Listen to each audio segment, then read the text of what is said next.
Black Messiah, 𤤔𤋅𤅌 the Messiah. Hair like wool, eyes like a flame of fire, yeah. Black Messiah, Hebrew Black Messiah. The world will bow down, or they'll see the lake of fire, yeah. Black Messiah, 𝤔𝑋𝑅 the Messiah. Hair like wool, eyes like a flame of fire, yeah. Black Messiah, he is the Messiah. This world will bow down, or they'll see the lake of fire, yeah. Don't you call me racist, was believing white Jesus, until I read the Bible and it all fell to pieces. Truth trumps tradition, inspiration of this thesis. Your beauty and your ocean Romans gave him girly features. Messiah was a black man, an Arab, not an Afghan. You can't deny these facts unless you really just a madman. Living in the lie in these whitewashed images. The cost of this premise is called it white privilege. Black Messiah, 𝤔𝑋𝑅 the Messiah. Hair like wool, eyes like a flame of fire, yeah. Black Messiah, Hebrew Black Messiah. World will bow down, or they'll see the lake of fire, yeah. Black Messiah, 𝤔𝑋𝑅 the Messiah. Hair like wool, eyes like a flame of fire, yeah. Black Messiah, he is the Messiah. This world will bow down, or they'll see the lake of fire, yeah. Christianity is all white supremacy, a tool of control. It showed the pride of our enemies. Greatest weapon was a massive deception. You can keep someone a slave if you combat their perception. We were all taught by Jesus is the image of perfection, and the curse on the Negro is a darker complexion. And this Bible that I'm reading, not a white man's book. And the Messiah I believe in had no white man's look. Nah, Black Messiah, 𝤔𝑋𝑅 the Messiah.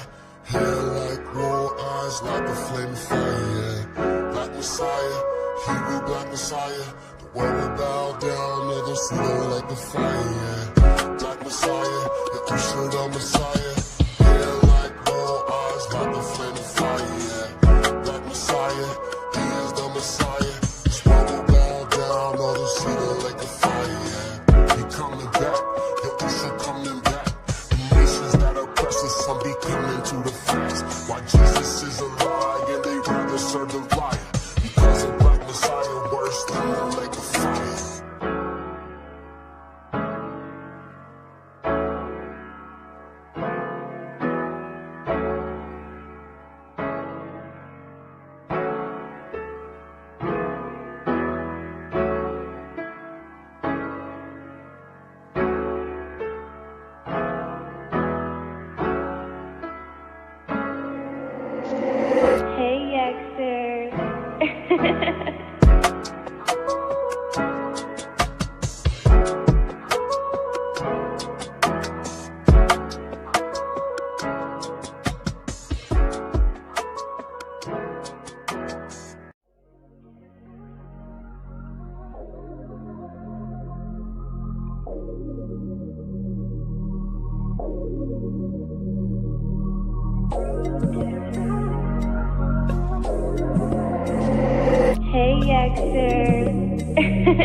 Yeah. Lift your hands up higher one time. You know the devil is a liar 2 times. And 𝤔𝑋𝑅 the Messiah 3 times. And 𝤔𝑋𝑅 the Messiah 3 times.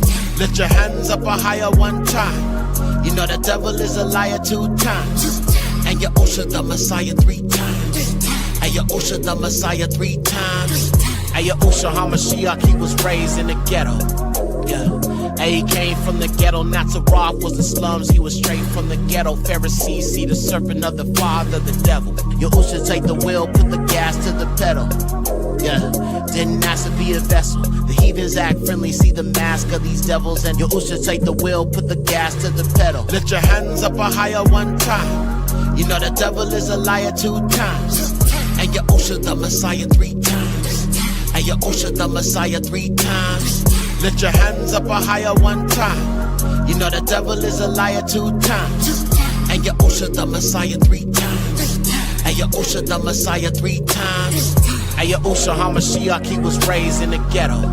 Yeah, he came from the ghetto. Nazareth was the slums. He was straight from the ghetto. Pharisees see the serpent of the father, the devil. And 𝤔𝑋𝑅 HaMashiach, he was raised in the ghetto. Yeah. Hey, he came from the ghetto, not to rob, was the slums. He was straight from the ghetto. Pharisees see the serpent of the father, the devil. Hey, youngster.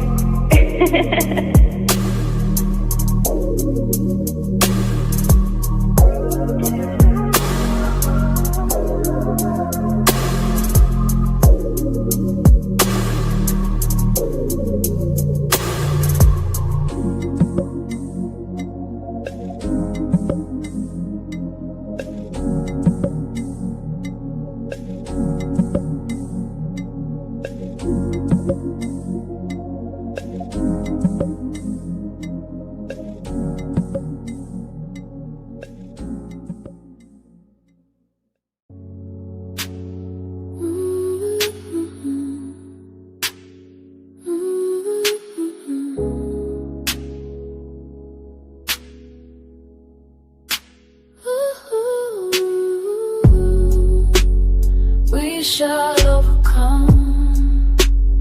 We shall overcome someday.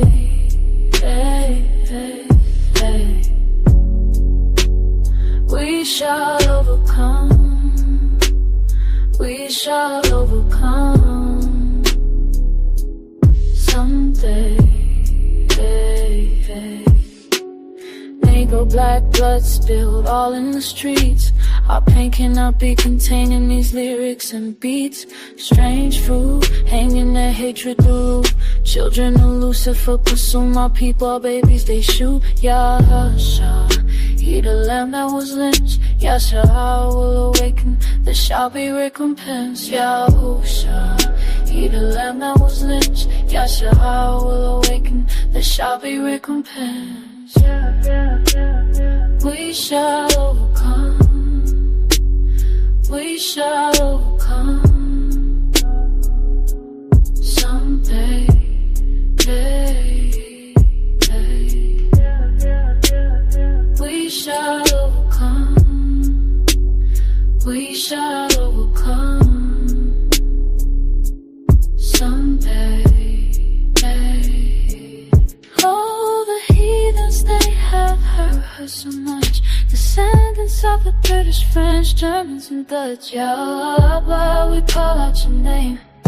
Liberate Yahshua, avenge the blood of your slain. Yahusha, you the lamb that was lynched. Yahshua will awaken, there shall be recompense.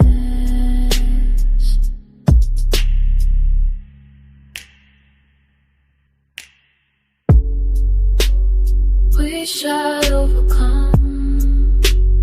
We shall overcome someday. Hey, hey. We shall overcome. We shall overcome someday. Hey.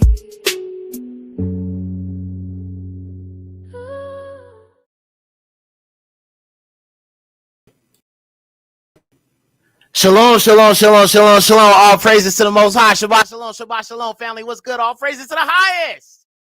Yada Yahuwah, yada Yahuwah, yada Yahuwah, man. Listen, y'all. I apologize, man. I did not have a melanin show tonight because I have been so busy. So busy all this week, bro. Trying to work on this doc album.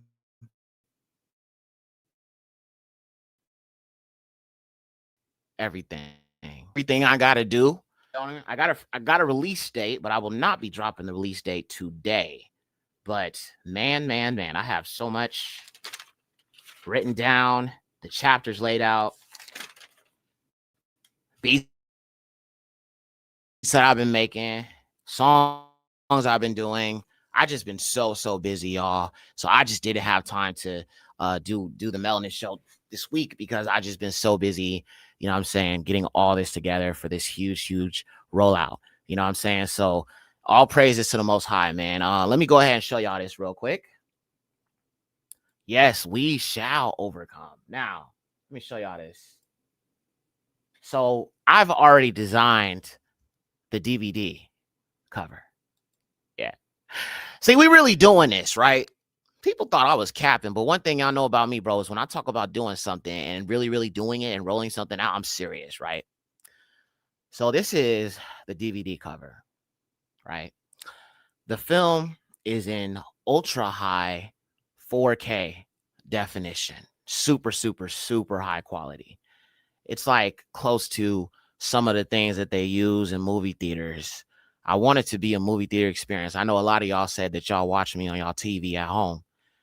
So the reason why I took so much time to put the quality together is because of that. A lot of people watch me on television. And listen, I might still do 4K videos of like Esau and the Horites and all of that. I might do that later. I don't know. We'll see. But this one is so important. It has to be that. Now, when I upload on YouTube, I usually do like 1080, which is like the custom or like the main most standard format for uploading videos. The more you go up, when you go into like the 4K areas, now we're talking about bigger screens. If you got like a 55-inch or 72-inch screen, it'll look so good on it. But even if you have a smaller screen, even if you look at it on your phone, that 4K will definitely show. So you can switch it over to the 4K definition when it does drop. So all praises, man. And listen, let me say this, bro. I have to say, why do I always have to start these shows with bad news? Or not bad news, so to speak, but just things that need to be said. All right. Now, somebody wrote a comment on my last live. Somebody wrote a comment on my last live. And they basically said something along the lines of they didn't like that I have first of all, they think that it's bad that I'm a rapper, so to speak. I'm a so-called rapper or a lyricist or a artist. They think that's bad because they don't believe that you can rap and serve the Most High. Even though if you look all throughout Psalms, Dawood would be what I would consider a lyricist or a psalmist. Psalmist would be a better word for it, I guess, but or a tahalith. He was a psalmist, but if you really, really listen to the things he was saying, that was poetry. Okay? One of my favorites. He who dwells in the secret place of the Most High. He who dwells in the secret place of the Most High shall abide under the shadow of 𝐤𝐿. Yes, that is poetry. That is poetry. And listen, shout out to the boomers, bro. It's a lot of boomers that watch me. Shout out to all of y'all. Love y'all, bro. But this woman was a boomer and she don't really understand, you know what I'm saying, us younger dudes. Like, listen. I understand, like, for my mother, right? Shout out to my mother. Just got the phone with her. Love her. Love you, mama. Listen, my mother is a boomer. Okay. So she's, you know, few generations before me, obviously. And she is not so much into the hip hop, fast hip hop, boom, ba, dun, dun, dun, dun, dun, dun. She ain't into all of that, bro. She's not into that, but she understands my ear for it. She understands my understanding of the music, so she appreciates what I make. It's just not something that she likes. She don't even like the gospel music now. She can't even stand the gospel music and what it's become. She grew up on Reverend James Cleveland. She grew up on Shirley Caesar. She grew up on Mahalia Jackson, Andre Crouch, the Clark sisters, Dorinda Clark, and all of them. You know what I'm saying? Them gospel greats, those you know what I'm saying? Those gospel legends. So she's used to that's why she likes my records. My mom likes my records that sample old gospel. Like, for example, Waiting. We are waiting, blessed master. She loves that one. She loves Waiting. So she loves the sound of the old gospel stuff. It's just like with me, bro. I know a lot of people don't like R&B and stuff like that because it's about sex and stuff like that. But, bro, I like the sound, homie. The sound, bro. Like, when I talk about music, I'm not just talking about the lyrics. I am talking about the sound, the instruments used to construct what we know of as R&B. R&B now is trap. It's literally just trap. It's the same as trap. Sometimes they just have it as slower tempos, slower BPMs, beats per minute. But it's still the same damn thing, cuz same flow, same everything. Hi-hats, 808s. But see, back before that, you had, I even remember listening to like T-Pain's 808s and Heart or Kanye West 808s and Heartbreak or T-Pain, you know what I'm saying? Being in love with a stripper, that album, right? And I'm not, justifying that or nothing like that. It's just I listen to these artists not just for the lyrics, but the sound because I make music. So I listen specifically to instrumentation and production, right? That album that he made, In Love with a Stripper, was what later became what Kanye West made, which was 808s and Heartbreak. And it was R&B, soul, jazz infusion with a little bit of funk in it. And very, very, very heavy 808 bass lines. That sound has been around for a very, very, very long time. Even if you think about like auto-tune, that's been around for a very long time. It's been adapted into a modern application. And I'm saying all this to say that I don't really, you know what I'm saying? I'm not this type of person who really cares about people's opinion of what I'm doing here. The only thing that matters is Yahuwah and what Yahuwah thinks. And the problem is, listen, if you want to give me constructive criticism, first of all, I need to ask for it. That's number one. Number two, if you're going to give me constructive criticism, you need to at least say the good that I'm doing. Because it seems like people always have something to say about their opinion of, how I make content or the content that I do make versus the good that the content that I make is doing. People never, ever talk about that. I mean, y'all do. A lot of our people do. But there are some serious, bitter, hating, jealous individuals in our nation for real. And I've dealt with this before. And I did a teaching on it, talked about the green-eyed monster. I talked about Saul and his envy of Dawood. That's why I made that song called Vain. This whole brother made a whole video about me, you know what I'm saying, with nothing to back it up. He was just saying things, and it's like over one disagreement. We had one disagreement about immersion. I was like, yeah, I self-immerse. Why did I self-immerse? Because self-immersion is in the scriptures. Doesn't mean if somebody wants to immerse you, you should reject it. But our people did do the ritual cleansing. They did do the ritual cleansing without a man dunking him in. Yahuwah would just be like, go into the rivers and cleanse. So what I was doing, it's not for any man to say. And it's not that I wasn't looking for someone to do it at the time, right? But I hadn't. So I said, well, the Bible says if you do not enter by water and by the Spirit, the Ruach, then you will not enter the kingdom of the Shamayim. So I said, well, then I got to have that water, right? And so somebody asked me and I told them the truth. And then they went and told this brother. And then he made a whole video about that one thing. And I was like, nigga, you jealous. I mean, like I said, I have a lot of Israelites. I just, it's certain things I see that I don't rock with, but I don't make videos really about people. The only reason I made a video about John Truth is because he's a colonizer. When it comes to our people, I'm not really on that kind of time unless it's like something serious. You know what I'm saying? Like super, super serious. You know what I'm saying? Then I have to be like, okay, well, y'all need to be careful, right? But at the end of the day, I kind of just do what I'm supposed to do. I'm just focused on what Yahuwah has me doing. But again, I can only say personally, fam, that that there's been so much good that's come out of the things that I've been bringing out, y'all. So much good has come out of it. Esau and the Horites, almost 40K. This is y'all. Like, I need y'all to understand something, bro.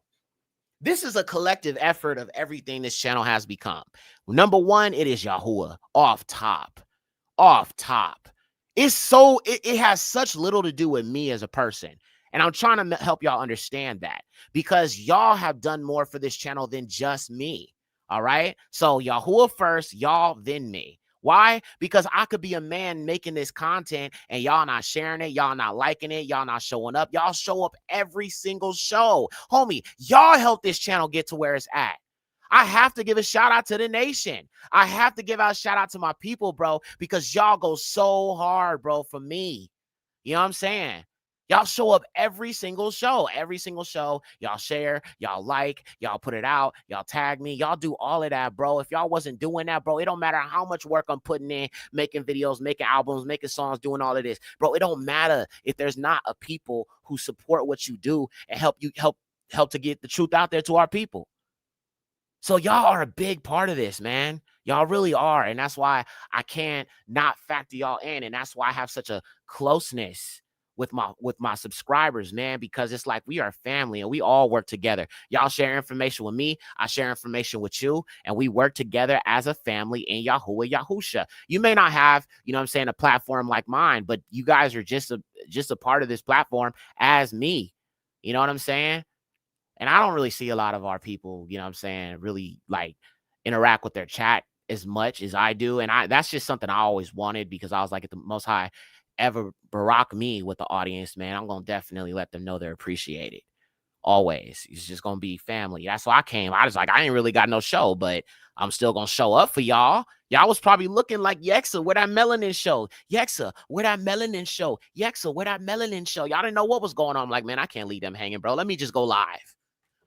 Just to say Shabath Shalum, Bahasham Yahusha, right? I just had to come on and just say what's up to the fam and just update y'all on what's going on. So look, with that being said, people's opinions about what I'm doing is not necessary. Now, if you want to have an opinion, again, that's totally fine. I'm not like against that or anything. But if you're going to have an opinion about the things you don't like, I need you to also be fair and have an opinion about the good that this channel is doing. Because despite how people feel about some of the content, there are things Yahuwah is doing through the content some people don't like that is powerful. I mean, these numbers, bro, and I don't really pay attention to them like that unless somebody mentions it to me, or sometimes I'll go and I'll look, but I really don't track views on my videos that much. I've learned to stop doing that, because that can kind of drive you crazy after a certain point, right? Let's look at these. This is what, and again, this is the nation that's helping get this truth out. Yeah, I made the video, but bro, there's people who make videos all day long, bro, and people don't share their stuff. Y'all are a part of this, bro. All right, let's look at this. All right, so these obviously Nephilim videos are the most popular videos on this channel. Okay, these are the most popular, and if you look at the views, you can see that. Okay. Caucasian Demon Seed, 4K. Fallen Angels in the Pale Rebellion, Extended Cut, 6K. Fallen Angels in the Pale Rebellion, 10K, baby. 10K, baby. All right? They Are Not Human, 4.4K. The Curse of Canaan, 17K. Family, this is y'all. I mean, it's y'all and it's Yahuwah. It is really y'all and Yahuwah more than it is me. Or I'll say Yahuwah and y'all more than it is me. Because, again, y'all are sharing this. Y'all are putting it out there. I don't really post these videos too much on like my other platforms. A lot of people don't even know I have a YouTube channel, which is crazy, right? But Esau and the Horites, 28K. Okay, Salaki, I said 40, almost 40K, almost 30K is what I meant to say. Esau and the Horites, 28K. Who Are the Children of the Devil, 15K. The Shaggy Ones, 4.4K. They Are the Children of Lucifer, the Fallen Seed, 5.7K. The Pale Skin Giants of the Caucasus Mountains, 5.4K. Bro, this is not of my own accord, bro. This is all Yahuwah and the fam, bro. There are people out here who really think that white folks are the bloodline of Japheth. I feel so sorry for that. Oh, you ain't speaking no lies, bro. The biggest deception is white people are the original Japhites, and they are not. They are not. You have to, whenever you're talking about things like this, you have to understand that the Indo-Europeans have a history of going around destroying and wiping out people and taking on their identity. The Khazars did it. Yeah, right? The Anglo-Saxons ran up into Europe under a certain tribe, going out wiping out people. And then they put on just like the original Romans. The Romans were not pale, homie. The original Romans were not pale, family. Yeah, the ones that we had to deal with, they were obviously pale. But the black Romans, who are the Etruscans, who are indigenous to what you call Athens were black, woolly-haired Negroes. Some of them had dreadlocks. Niggas, straight up Negroes. You feel what I'm saying? But they have been wiped out, destroyed by these Indo-European tribes. And that's what you have to understand. Once y'all understand that the white man's agenda is not to just wipe out everybody and write revisionist, sour cream supremacy history. That is the white man's agenda. Once you understand everything has literally been whitewashed, then you can start to understand whitewashing is the agenda of the children of Lucifer. The children of Lucifer would not have power without the revisionists, without the revisionism, without the rewriting, without the whitewashing. That is a big part of this agenda. It is a big part of the end times deception. Now you got these whites going around talking about they're the scattered Israelites who came from Atlantis. How the hell you the fallen seed ain't the dang chosen at the same damn time? And then you saying the Israelites came from Atlantis, nigga, how? How? Atlantis was pre-flood, my nigga. Atlantis was pre-flood. That was before Shem, Ham, Japheth. That was before all of that. They just be making stuff up, bro. And when you pull out them scripts, nigga, the lies of the devil just be falling away. The lies of the devil just be falling away. They just crumble off to the side, man. It's like cookie crumbs. It's just like... But yeah. And, you know, a lot of our people have been talking about that, and they're starting to embrace that more. Now, again, it would make sense that the children of Lucifer, because see, that's the thing. That's another huge thing people have not yet come to understand about this book called the Bible. Yes, there is a devil, but there are children of the devil. Whites want you to think that somehow there's no more seed of Cain. Somehow, have y'all noticed that? Have y'all noticed every bad person in scripture who will be destroyed? They write them out. Like today, I was having a conversation with this guy from Egypt. And, you know, I was talking about, you know, we were talking about women and stuff like that, obviously. And I told him my woman's African and stuff like that. And he's not an Egyptian. Okay. He's a colonizer. So I'm sitting there having this conversation with him. And he's all like, "Oh, I love all types of women." I'm like, "Man, I only like black women, bro. That's all I go for. That's all I choose. That is what I want. That is it. That is the end all be all." I didn't get into all the Israelite history, but it's just crazy having this conversation and him speaking about Egypt in such an amazing way, realizing the reason why he probably does like black women is because he's probably a descendant of the colonizer. These dang white people went into North Africa and colonized those dark-skinned Afro, you know what I'm saying, Arabian or Berber, you know, Hamite women, those African women. And I saw he had a little bit of melanin. Obviously, he ain't got that Kemetic melanin. He ain't got that ancient Egyptian melanin, but he had some type of melanin to him, you know, a little bit of color. I mean, he wasn't like that melanated, but you could tell he was mixed. And it's just crazy to me how they speak about this. And I was asking about the Berbers, the Amazigh. That's what they call Amazigh. You know, is this that Indo-European? Cause it's like when they say words, bro, they all. So I have to say it in the way that they understand. Just like when I was talking to this guy from Yugoslavia, I be talking to people all around the world, bro. It's crazy. Just because, you know, you got a lot of people coming into America. So when I be out and about, I be talking to people sometimes, right? It's Yugoslavia, and I asked him about the 𝐤𝐋𐅅s. He had no idea what I was talking about until I said 𝐤𝐋����s. He's like, "Oh yeah, I know about 𝐤𝐋����s." So he knew what I was talking about when I put the 𝐻 in there. All right. When I put the 𝐻 in there, then he knew what the hell I was talking about. Because 𝐤𝐋����s, we call them 𝐤𝐋����s because, you know, this is just English and that's just how we talk, not our native tongue. But we always put the, you know, the African, what do they call it? African American vernacular English on it, the AVE. You know what I'm saying? So it's like we say 𝐤𝐋����s or 𝐤𝐋����s, but it's 𝐻𝐅s. Bro, I'm so glad I don't speak that heathen Hebrew, bro. I mean, I do if I have to, if I gotta explain things, but dude, it hurts just to say it. I mean, it don't hurt, but it just feel weird. Like, ugh, it's just weird. But yeah, man. But yeah, it was just interesting having this conversation with him and looking at a man who is an actual colonizer, who is a descendant of the colonizers. And every time you have conversations with these individuals, they always speak about it as if it's not a bad thing, as if they are actual ancient Kemetic descendants of Ham. Like they're descendants of the Nubian Empire. Are you kidding me? How are you descendants of the freaking Nubian Empire, bro? We're talking about blue black, nigga. I mean, there's black, right? But then there's blue black, there's purple black. I'm talking about blackity black, right? The ancient Kemetic Egyptians. You're saying you're a descendant of them? Homie, you got straight hair. Homie, you brown skin. Bro, there's no way your people is from above the Sahara.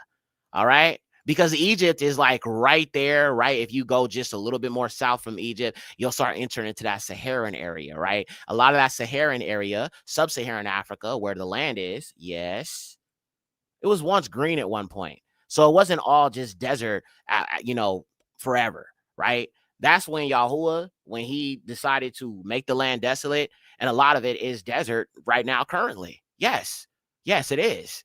But hallelujah, Yahuwah, when we go back, man, it will be restored. And you guys are probably seeing, you know what I'm saying, some of those news reports of like it turning green again.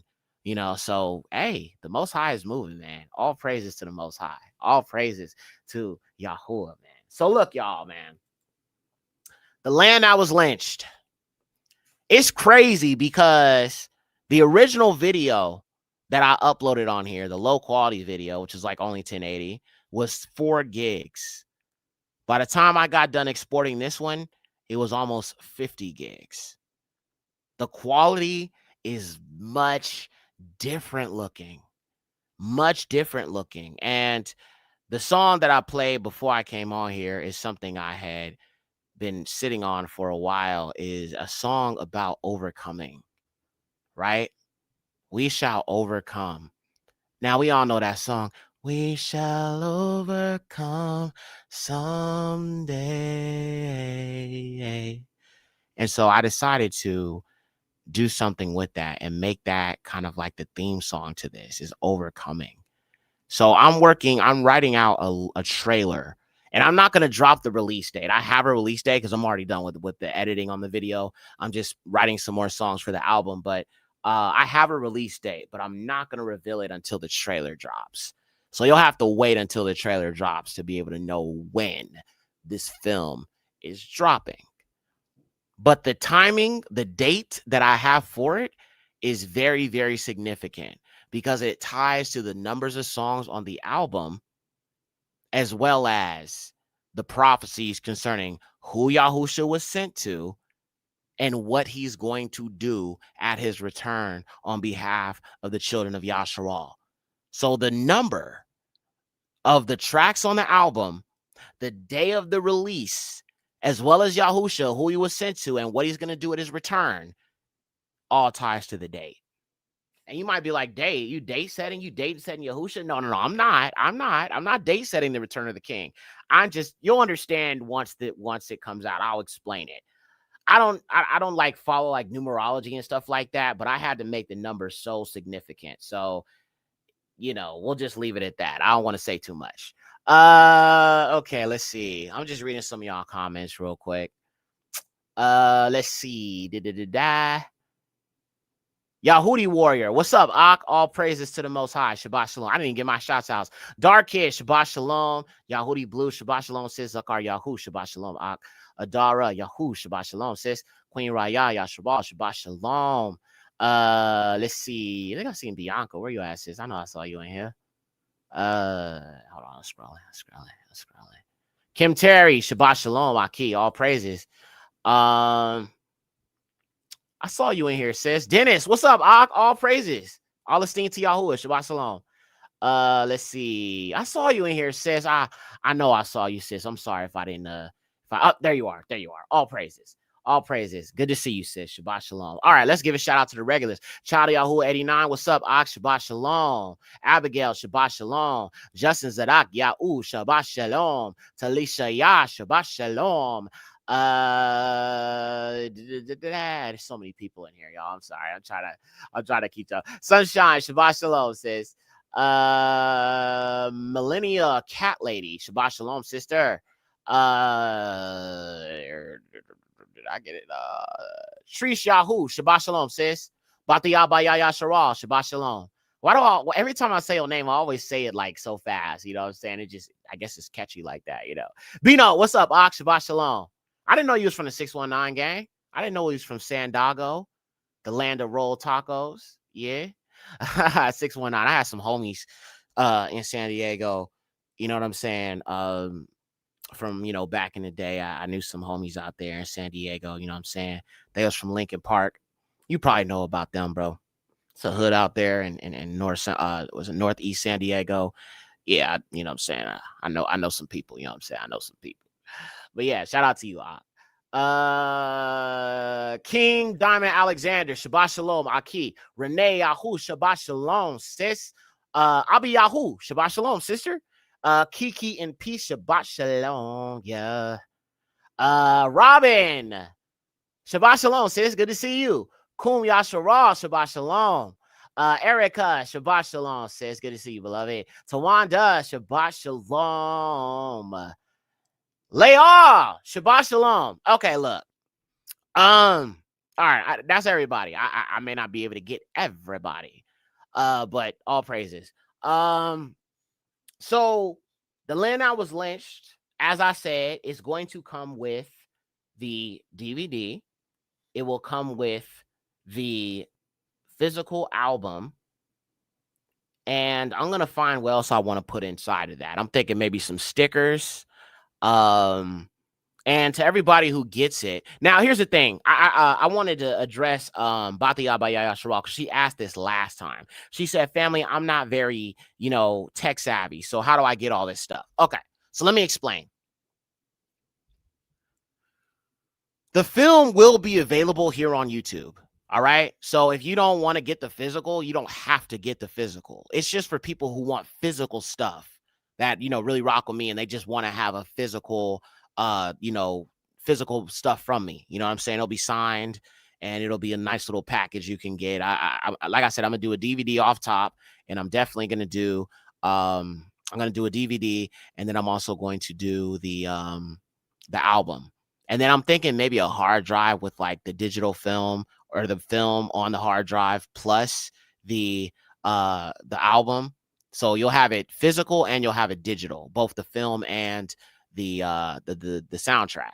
So I'm thinking about something like that. I still got to figure it out because I got to like figure out how I'm going to put this all together. So stickers, I'm thinking hoodies and stuff are going to come up real soon. I'm trying to think what else I could put in there. Maybe like I don't know. I'm gonna figure it out. But there's gonna be like some artwork that I'm designing that I'm gonna put in it. It's gonna be really fire, bro. Yeah. So I gotta figure out what else I'm gonna add. Let me see. I got some notes. Let me look at the notes. Maybe I got some stuff written down here. Okay, so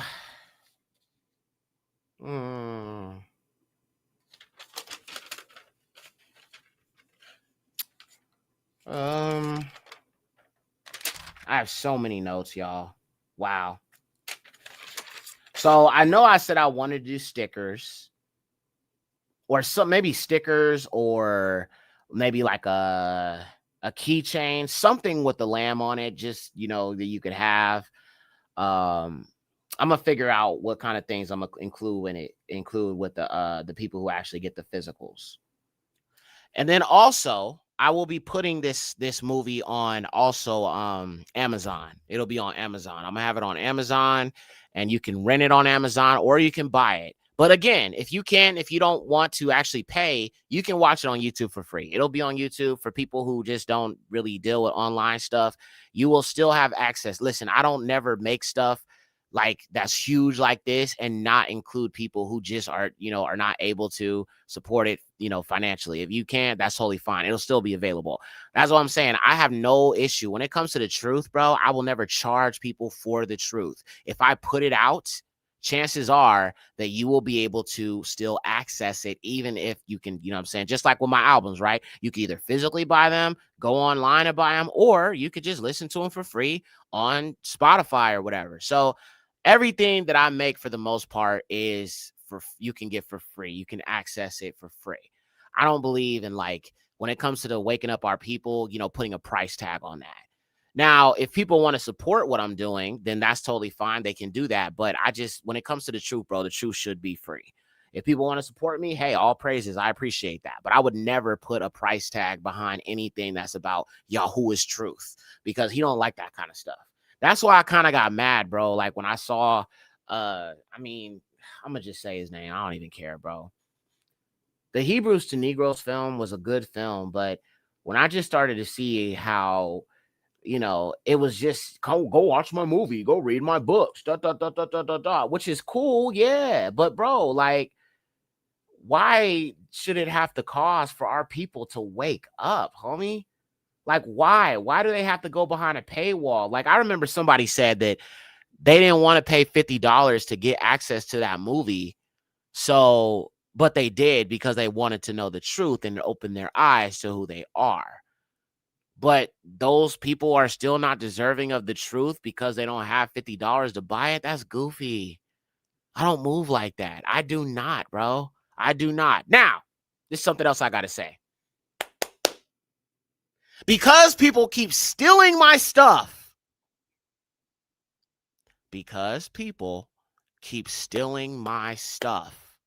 As y'all know, I told y'all about this nigga who on YouTube uploaded all my videos about the fallen seed. He uploaded all of them. He didn't credit me. He didn't say anything. And I see people in his dang comment section talking about, man, you got so much knowledge. Like, this is what I deal with, cuz. So look, sorry, that just irritates that out of me. Maybe it's because I'm just a person who, maybe it bothers me so much because I'm a person who actually creates things. So for me, it bothers me. Because it's like, go create something. Stop copying me. Go create something. Go make something. Go literally use your ability to go make something. That's why when people be talking trash about what I make, I'm like, you can't do it. So whenever people hate on me, it only encourages me to go make and do more of what you cannot do. Since some people steal my stuff, I went ahead and I'm copywriting this movie. So I'm going to tell you this right now. I have no issue if you want to share my videos, okay? But if you stream it on your platform without my permission, or you do any of that, I will be suing you because the lamb that was lynched is copywritten. That means I own the brand. I own the tagline, the slogan, all of that. He was lynched as a lamb, coming back like a lion. I own that. It's mine. Nobody can infringe upon it. So I'm just telling you, it is copywritten. Got to pay like a little registration fee and all that. But hey, it is what it is. So again, I have no problem if y'all want to share my stuff. That's totally fine. And we've gotten to this point because y'all share. So thank y'all. But people who take my stuff from my YouTube channel without my permission and stream it on their own channel, play with me if you want to and see what happens. Because I'm not playing around, bro. So let me show y'all what I'm talking about. Like I said, I was like, everybody just steals. Even our own people steal from the stuff I do. Look. You see that channel right there? It says Battle Axe of the Week. Is this my channel, family? I don't see no 𤤔𤋅. I see Battle Axe of the Week. But yet I see my video, Esau and the Horites, right here. Yep. This brother has been going on my channel and stealing every single video I've done about the fallen seed. And I'll show you more. Look at this. The shaggy ones. The whole movie right there. You see my name? You see that? Who are the children of the devil? 𤤔𤋅. The curse of Canaan. All right. See, the thing is, people see that my videos go viral and they think somehow copying what I'm doing and copy and pasting it without my permission is somehow going to get them the virality. Right. So the 𐤔𐿋𐅅 he stole. Who are the children of the devil he stole? The shaggy ones he stole. They are not human. Neanderthal Horite babies. I didn't even call it Horite babies, but he stole that. All right. They are not human. Okay, this is not my video. This one right here, they are the children of Lucifer. He stole that. All right. Esau and the Horites, he stole that. And I mean, from what it looked like, he just steal everybody's videos, bro. He just takes everybody's stuff. This is not his stuff. Esau's marked for death. I mean, this is, and then he's saying Seminole Indians are the biblical Israelites. Okay, so you can't mind it. Okay, gotcha. But this is what I deal with. And so for that sister who had an issue with me putting, and here's another thing she said that she didn't like about me, bro. That same sister, that boomer lady that was like mad at me. And I'll never disrespect my elders or nothing like that. I have respect for my elders. I never would like come at her aggressively or nothing. But I did, I was a little taken aback by what she was saying. She also said that she does not like that every single song that I do has, hey, Xer. She don't like that. She says it sounds so-called sexual. She said it sounds sexual and lustful that every song says, hey, Xer. And I'm just like, what the heck are you talking about? I just think you are just nitpicking at this point. I think you are just nitpicking, just looking for something to stick, throwing crap at the wall and just hoping possibly that crap will stick. That's what I think we got going on here. You feel what I'm saying? And it's crazy because in that video that I did where I was talking about, we got our people, we have to look into things ourselves. Don't just go off of what I say, what she said, what he say, always looking at things yourself, right? So it's not just that, but like I was being so humble in that video. And I was saying, please do not just take my word for stuff. Look things up yourself, right? But she had a problem with this. Hey, Xer. Why do you have a problem with that? What is wrong with that? Like, I don't understand. I did it because people steal from me. Y'all notice in my videos, I now put my name on every video. Now, you see why I have to do these things? I must do these things because if I don't, people will steal it. Now, I got to give a shout out because our brothers all ain't like that, right? She just nitpicking, right? Just nitpicking. And actually, that girl who did it, she's actually Yahudi's sister that I know from Jamaica. And she was talking to me and I was calling her because she was asking me about the scriptures or whatever. And she was like, hey, Xer. She's like, how do I do this? And I was like, bro, would you do my voice tag for me? She's like, really? I was like, yeah. So she did it. You know what I'm saying? She's like a little sister. But I mean, I see her as a little sister, but she's very young. She's a baby, bro. She's only like 19, 20 years old. She's a little kid, bro. I look at her as like a little daughter or something. She's just like a baby, you know what I'm saying? But so it would never be what she's assuming it was, because why would it be, bro? If I look at a woman that's young like that as a freaking someone who could be my daughter, you're out of your mind if you think I would ever see her in that kind of way. You know what I'm saying? I could be around a woman, you know what I'm saying, as a man and not be all up on her and, you know what I'm saying, trying to sleep with her and all of that. I mean, yeah, I used to be like that, but I realized as a leader, helping lead Yahusha's sheep, I have to kind of keep myself in check. You know what I'm saying? And listen, it's a lot of temptation, man, because there's a lot of these women be in my DMs and stuff like that, and they be sending me messages asking me if I'm single, and you know what I'm saying? I get that a lot, bro, and I have to shut it down. But I've learned that comes with the territory of being, a leader in this and helping to lead the sheep of Yasharal. You have to keep yourself in check. You got to keep your flesh in check. And, I see the daughters of Zion, bro. They're beautiful, beautiful, beautiful, bro. I love our sisters, man. I love them all, right? But I have to still check myself because I know how I used to be. You know what I'm saying? It's like if I'm teaching and I'm leading his people, you know what I'm saying? I have to definitely have some self-restraint. You know what I'm saying? So, and it's, that's just what it is. So that's how I move. And, people have to understand that just because I'm a brother and I'm a man and I'm young doesn't mean I'm out here being reckless with it. You feel what I'm saying? I take Yahuwah's word very seriously. I take this position very seriously, and I do not allow the flesh to overcome me. You feel what I'm saying? At least I fight it as much as I can. Yeah, I find a woman beautiful. That's what it is. That's nature as a man, but I don't let it control me like I used to anymore. I put that all to bed.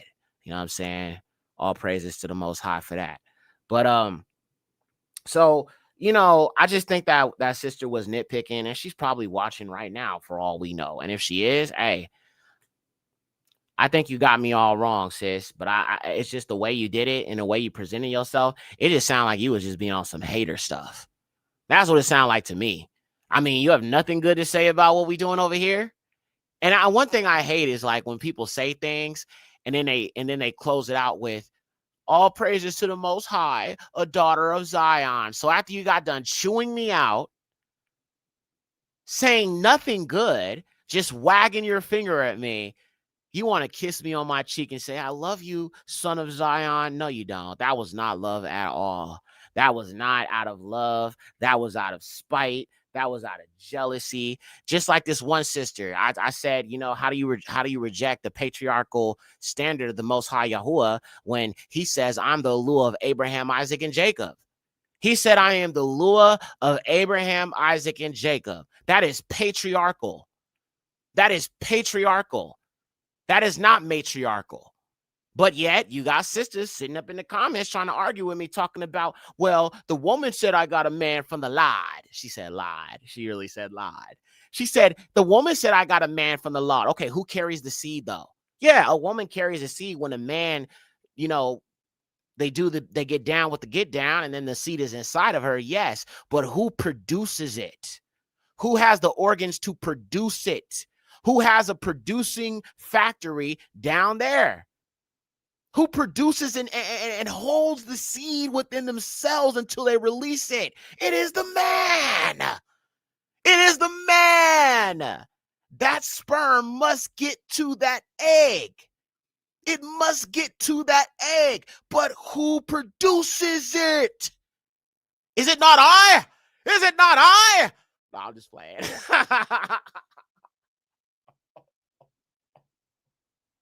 It makes me think about the Prince of Egypt, bro, where Yahuwah was telling Masha, like, who made man's mouth? Who has helped to sing, the deaf nor the blind? Is it not I? Now go!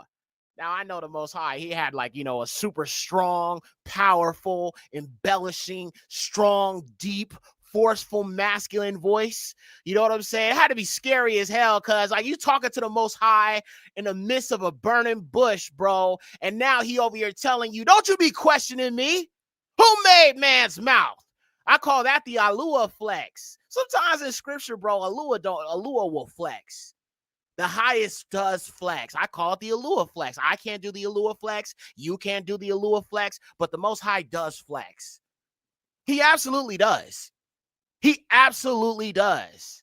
He absolutely does. Matter of fact, I'm probably going to be doing a teaching now that I'm done with the editing. I'm going to probably do a teaching maybe tomorrow. Maybe. Would y'all like that? Maybe tomorrow, depending on how I'm feeling. I don't want to make no promises, fam, okay? Because I might let you down, right? I've been so busy this week with this video and editing and stuff. I may not get to it tomorrow. But if I don't, some point I want to do a video on the Alua Flex.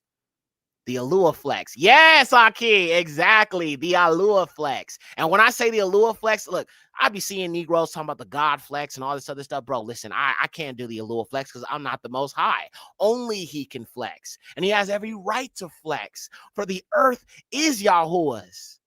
And the goodness... I'm sorry. The earth is Yahuwah's. And they that dwell therein. I'm sorry. I went into a whole nother scripture. I'm tripping, right? But this belongs to him, right? Even when you look at creation, that is an Alua flex, right? When you look at the melanin in your skin, right? That is the Alua flex.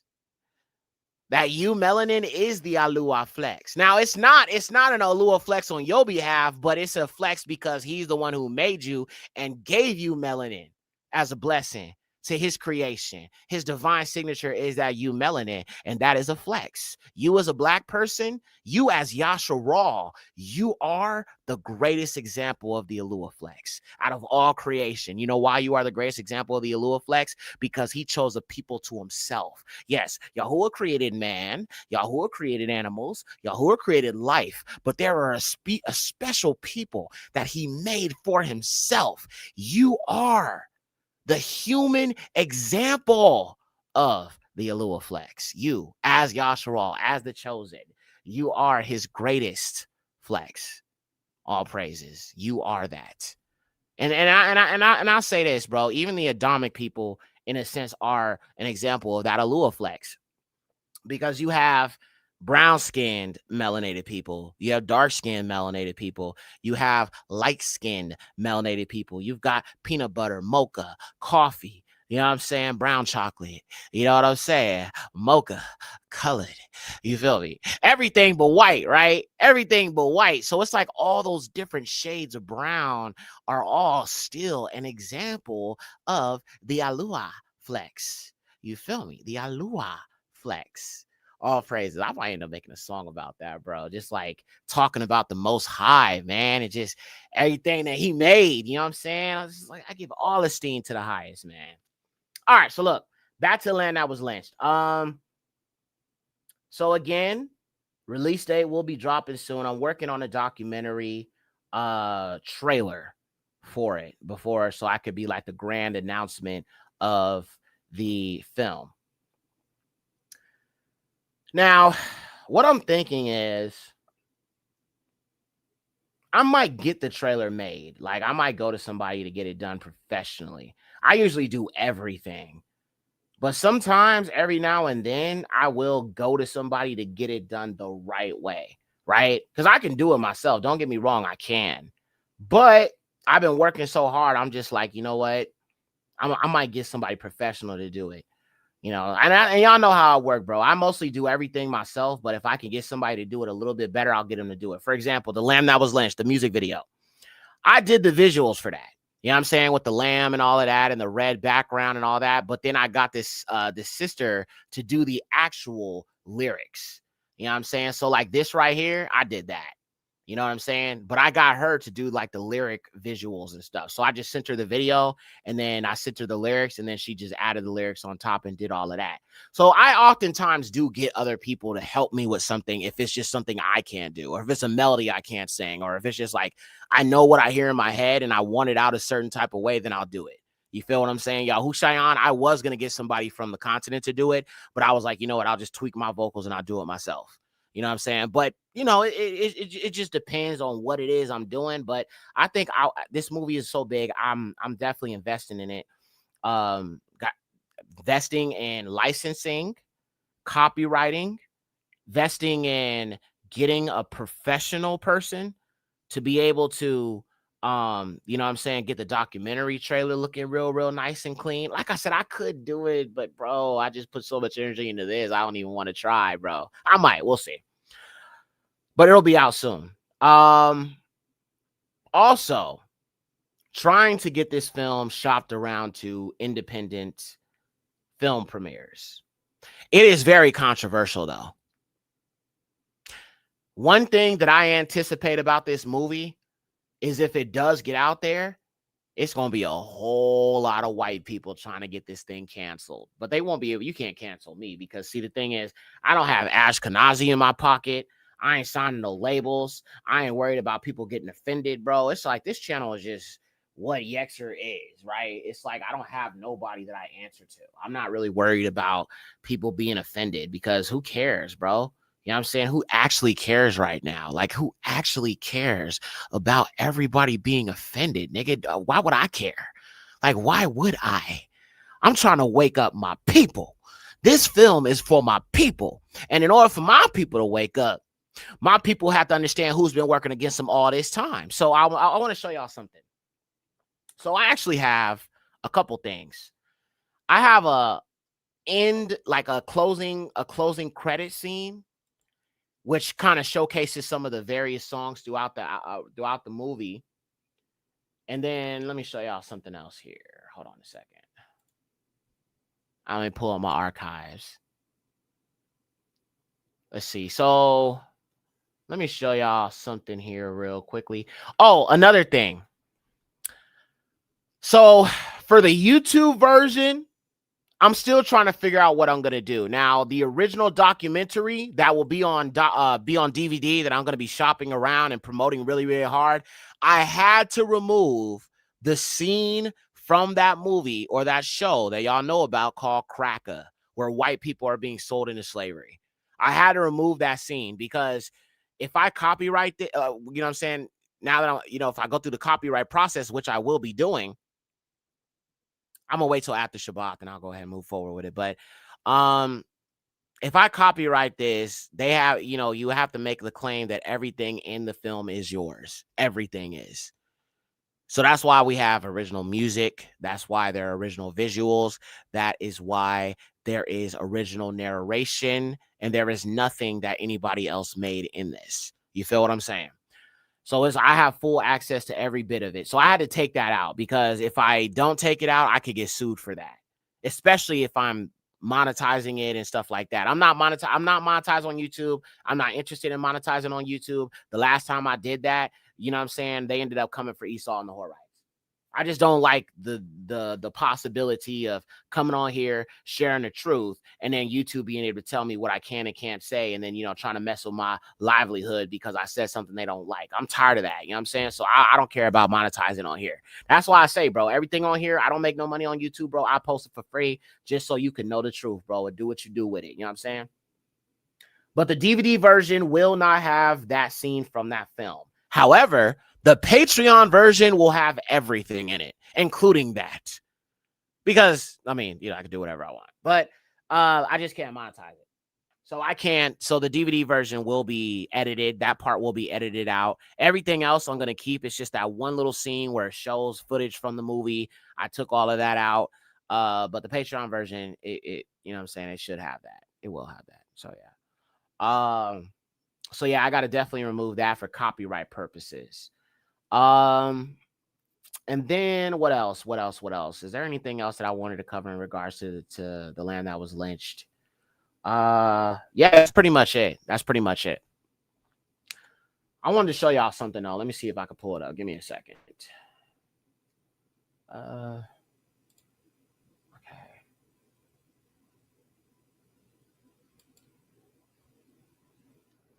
So I have like a bunch of footage that I want to put in the trailer. Let me see if I can show y'all this real quick. Hold on. Let me show you the beginning. I don't know if you're going to be able to see the quality like properly because when you upload it to YouTube, it goes through a certain level of processing. But let me just see if y'all can see the difference. It might not be that clear, but I'm going to try to show you. See if y'all can see it.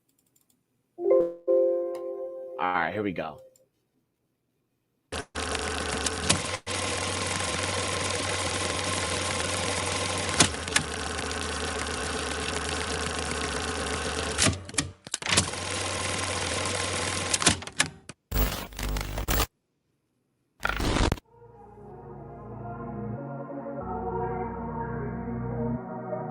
I don't know if y'all can see the quality, bro, but the quality is so freaking amazing. I don't know if you can really tell. Like, because last time I played a little bit of the video, like when I look back on the replay, it didn't look like the quality was that good. But like I said, once I upload it up on here and you see it, it's gonna look amazing. But from my end, it looks freaking amazing, bro.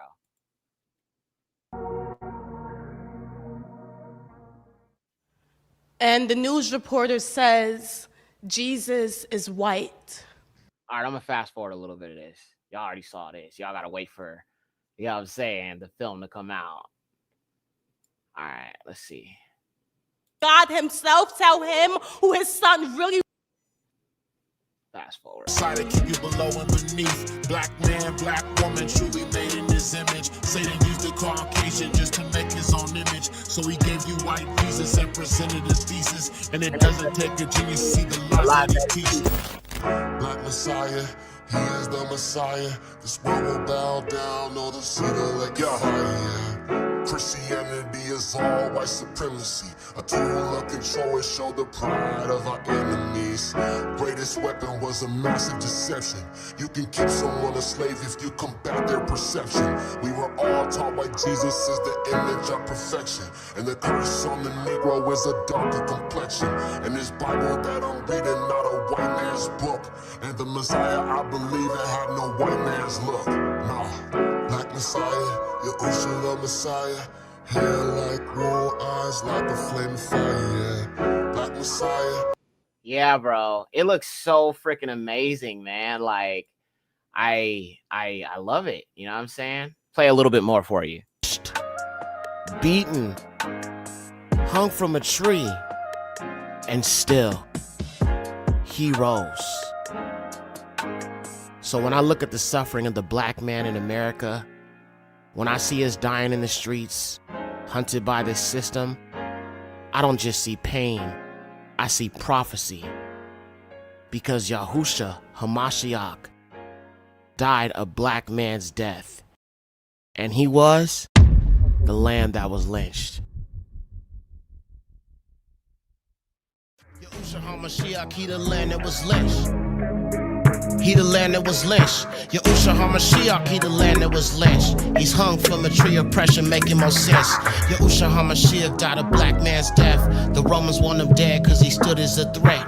Yahushua HaMashiach died a black man's death. The lamb that was lynched cause he stood as a threat.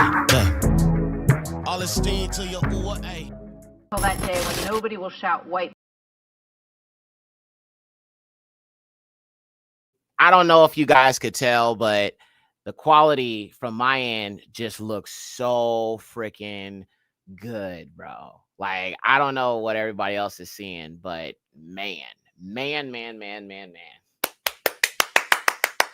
Yahuwah, man. All praises. I'm just really excited about it. And you know what I'm saying? All of that. So I will be coming soon with a website where, now here's the thing.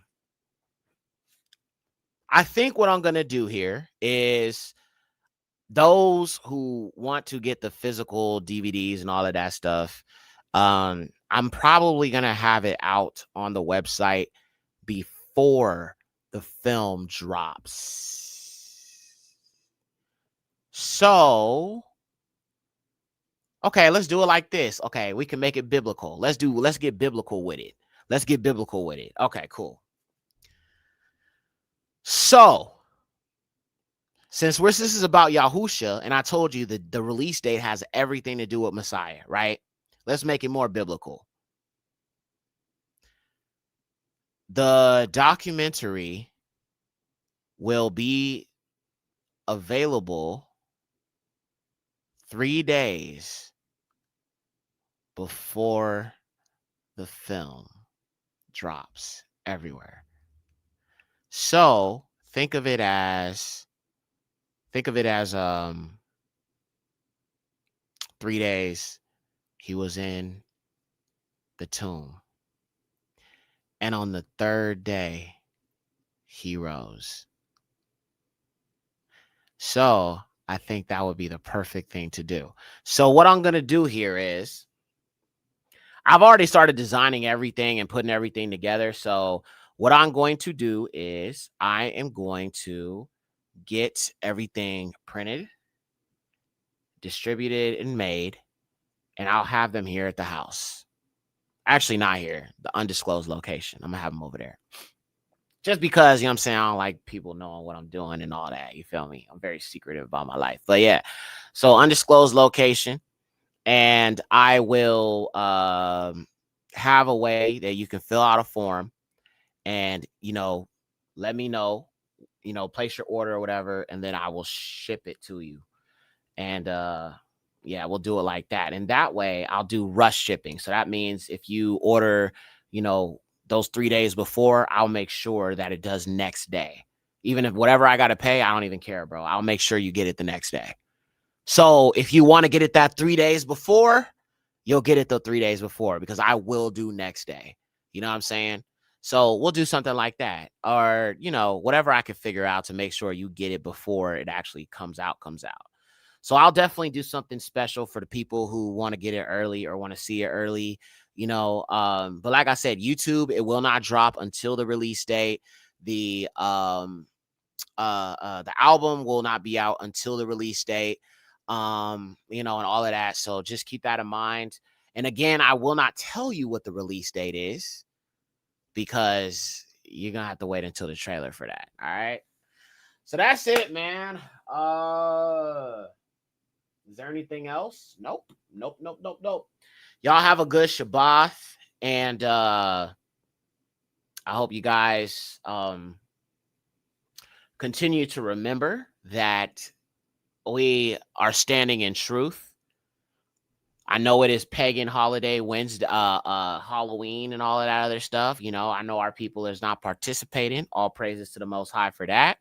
That's a beautiful thing. It's good to see.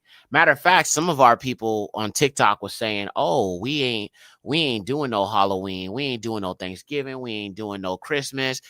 And well, their reason for it was because some of our people had their SNAP benefits taken away. So they're like, well, if they want to take that away, then we just ain't gonna, do the holidays. And I'm like, okay, look, if that would lead a person to not want to do the pagan holidays, I think that's a good thing, bro. I'm gonna be honest.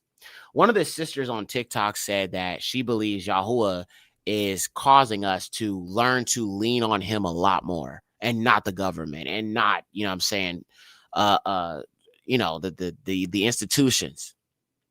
And I actually agree with her. I do believe Yahuwah is causing this to happen in a sense. So we are forced to have faith in the Most High, because a lot of us, I won't say a lot of us, but a good chunk of us are too dependent on the government. Now, listen, I'm not saying that our people don't need these things, okay? Trust me, I used to get them too, bro, and they helped a hell of a lot.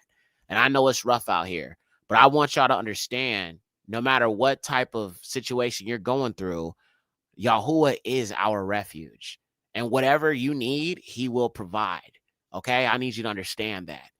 That is the most important thing that I can bring to you tonight. Do not forget, Yahuwah has Yasharal's back. As a matter of fact, since it is Shabbat, let's make it a scriptural teaching, eh? One of my favorite books to go to when I'm talking about the understanding of Amunah. Now, can somebody tell me in the chat? This is another one of those things. Tell me in the chat, what is your understanding of Amunah, or what heathens call faith? What is faith to you? Just give me your definition, all right? I just want to know. I want to see how close you get to what it actually is and understanding it as we go through this chapter we're going to read together. Somebody in the chat tell me, what is faith? What is your understanding of faith? Please drop that in the chat. What does that mean? What does faith mean to you? What does that mean?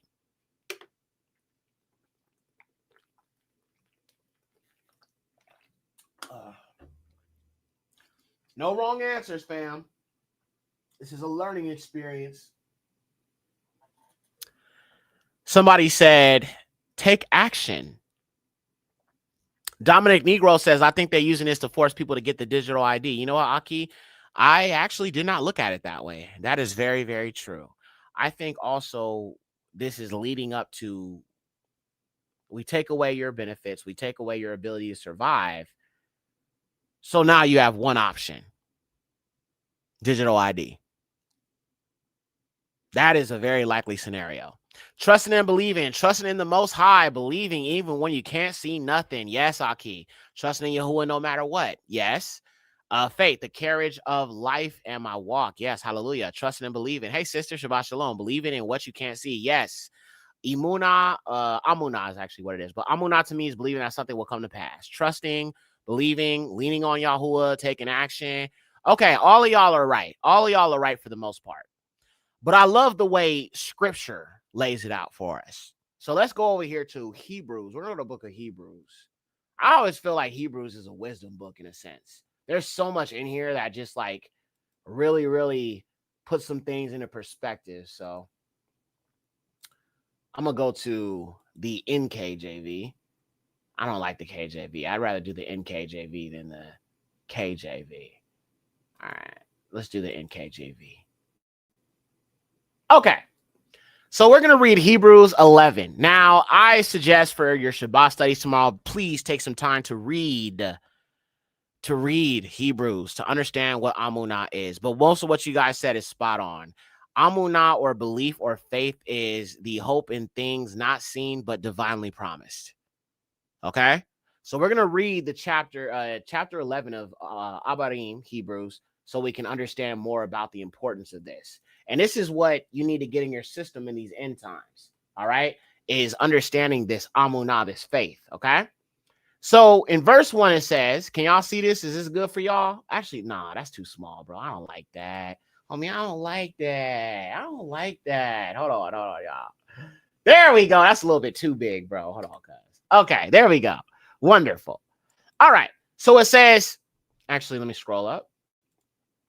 Okay, so starting off at verse 1, faith is the substance of things hoped for and the evidence of things not seen.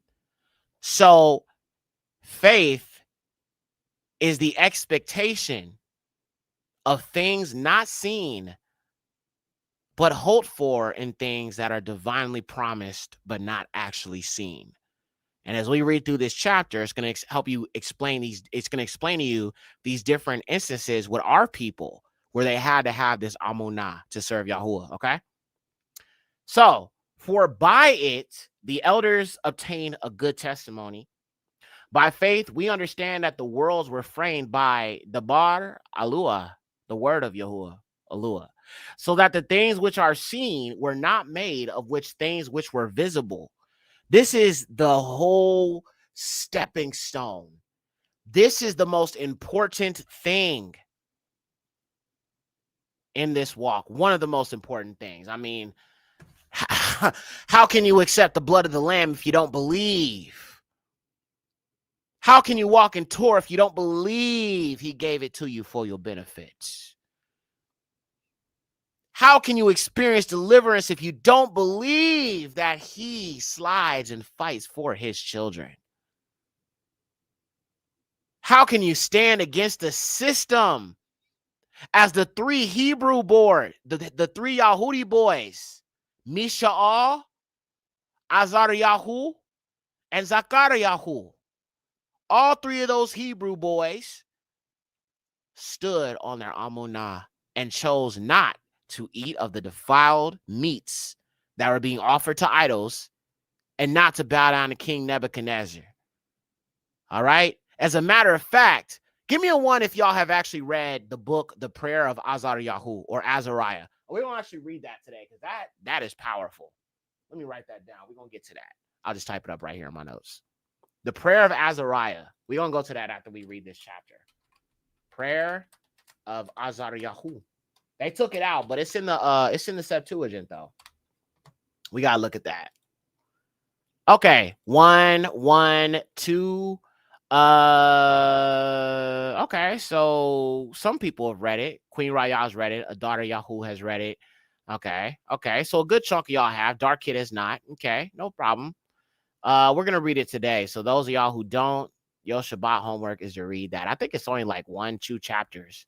It's like short. It's like Abad Yahu. It's like Obadiah. Okay, so some of y'all didn't read it. Okay. All right. Well, we're going to go through some of that today. Let's finish this up, though. All right. So Amunah is, once again, it is the substance of things hoped for, of the evidence of things that are not seen, holding to what is divinely promised but not seen.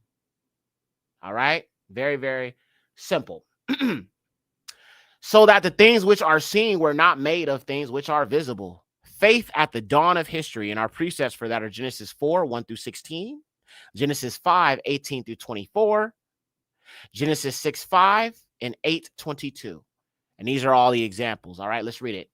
By Amunah, a ball offered to Alua a more excellent sacrifice than Cain, through which he obtained witness that he was righteous, and Alua testifying of his gifts, and through it he being dead still speaks. And that's actually echoed in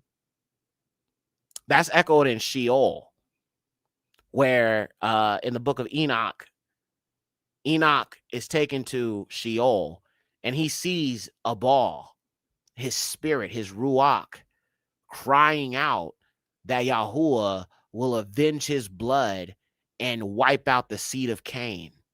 That is in the book of Enoch, where he is crying out from Sheol that Yahuwah will one day avenge his blood and wipe out the seed of Cain. Children of Lucifer. Okay, same thing. Edomites, same thing. By faith, Enoch, as we just talked about, was taken away so that he did not see death, and was not found because Elua had taken him. For before he was taken, he had his testimony that he pleased Elua. But without Amunah, listen to this, family. This is so important. All right? Without faith, it is impossible to please Yahuwah. For he who comes to Elua must believe that he is, and that he is rewarder of those who diligently seek him. So if you are diligently seeking Yahuwah, continue to diligently seek Yahuwah. There is a reward in that. And that's why I say, family, do not let anybody knock you off this path you're on. Do not let people who be on different calendars and tell you, oh, we can't do them in Jerusalem. We got to do them in Jerusalem. The Shabbat's not Saturday, whatever they're telling you. All right. You are proving your faith to Yahuwah, not man, not me. All right. Not your Aki, not your Akuthi. All right. Yahuwah. Who gives a dang what other people are judging you about? Like I said, I got haters all day, bro. But guess what? It ain't slowing down nothing over here. You have to prove nothing to nobody. You need to prove things to Yahuwah. That is who is a rewarder of our faith. It's not me. I can't reward you. I will commend you. I will continue to encourage you to continue to walk and follow after Yahuwah, but he is a rewarder of those who diligently seek him. We must seek him. And we talked about that in the last stream that I did, where I talked about we must seek after Yahuwah, not man, not me, not 𤤔𤋅, not your elder, not your Ak, not your dad, not your mom. Seek Yahuwah, family. Seek Yahuwah for yourself. He wants you to seek him, and he will reward you for diligently seeking him. Never forget that. But also know that Yahuwah is, was, and shall be. That is what his name means. I am he who was, is, and shall be. So Yahuwah is, meaning that there is no beginning, no end. He is the eternal Aluah. Okay? So again, without Amunah, no man can please the highest. Which is why a lot of people, when I tell them, I believe in the Lamb, I believe in the blood. One thing I've noticed about our people who reject Hamashiach, they have so little faith. They have so little Amunah, so little of it, which makes sense. Because the building block of believing upon Yahusha is what is required of you when it comes to Yahuwah. How can you fully believe in Yahuwah if you don't believe in Yahusha? Yahusha is the if I could put it into a context that makes sense, Yahusha is the standard that tests your faith on whether you believe in what was divinely promised through Yahusha. Abraham believed upon what Yahuwah told him. Daud believed when Yahuwah told him that he would establish his throne forever. Do you see? Every time our people step out on Amunah, good comes out of that. There is never bad that will come out of stepping out on Amunah for Yahuwah. Okay? There's nothing but good that will come out of that. I promise you that. All right? And we got the scriptures to back us up. Let's keep going. Yahuwah Abinu, our Father, is a rewarder of those who diligently seek him. By Amunah, Noah, being divinely warned of things not yet seen. And we can find that witness in the book of Adam and 𤤔𤋅. All right? Noah, being divinely warned of things not seen, moved with righteous fear. I hate saying godly. Righteous fear. prepared an ark for the saving of his household, by which he condemned the world and became heir of the righteousness which is according to faith. You see, we always talk about faith and works, right, in the scriptures. But again, what good is works without faith, and what good is faith without works? All right. Clearly, Noah believed what Yahuwah told him, but his works came into play when it came to building that ark. So he believed, he had faith in what Yahuwah was saying, but it was also the works of building the ark that saved his life and his seed, and righteousness was demonstrated through him, from which come the other nations, specifically Yasharal. So it's faith and works.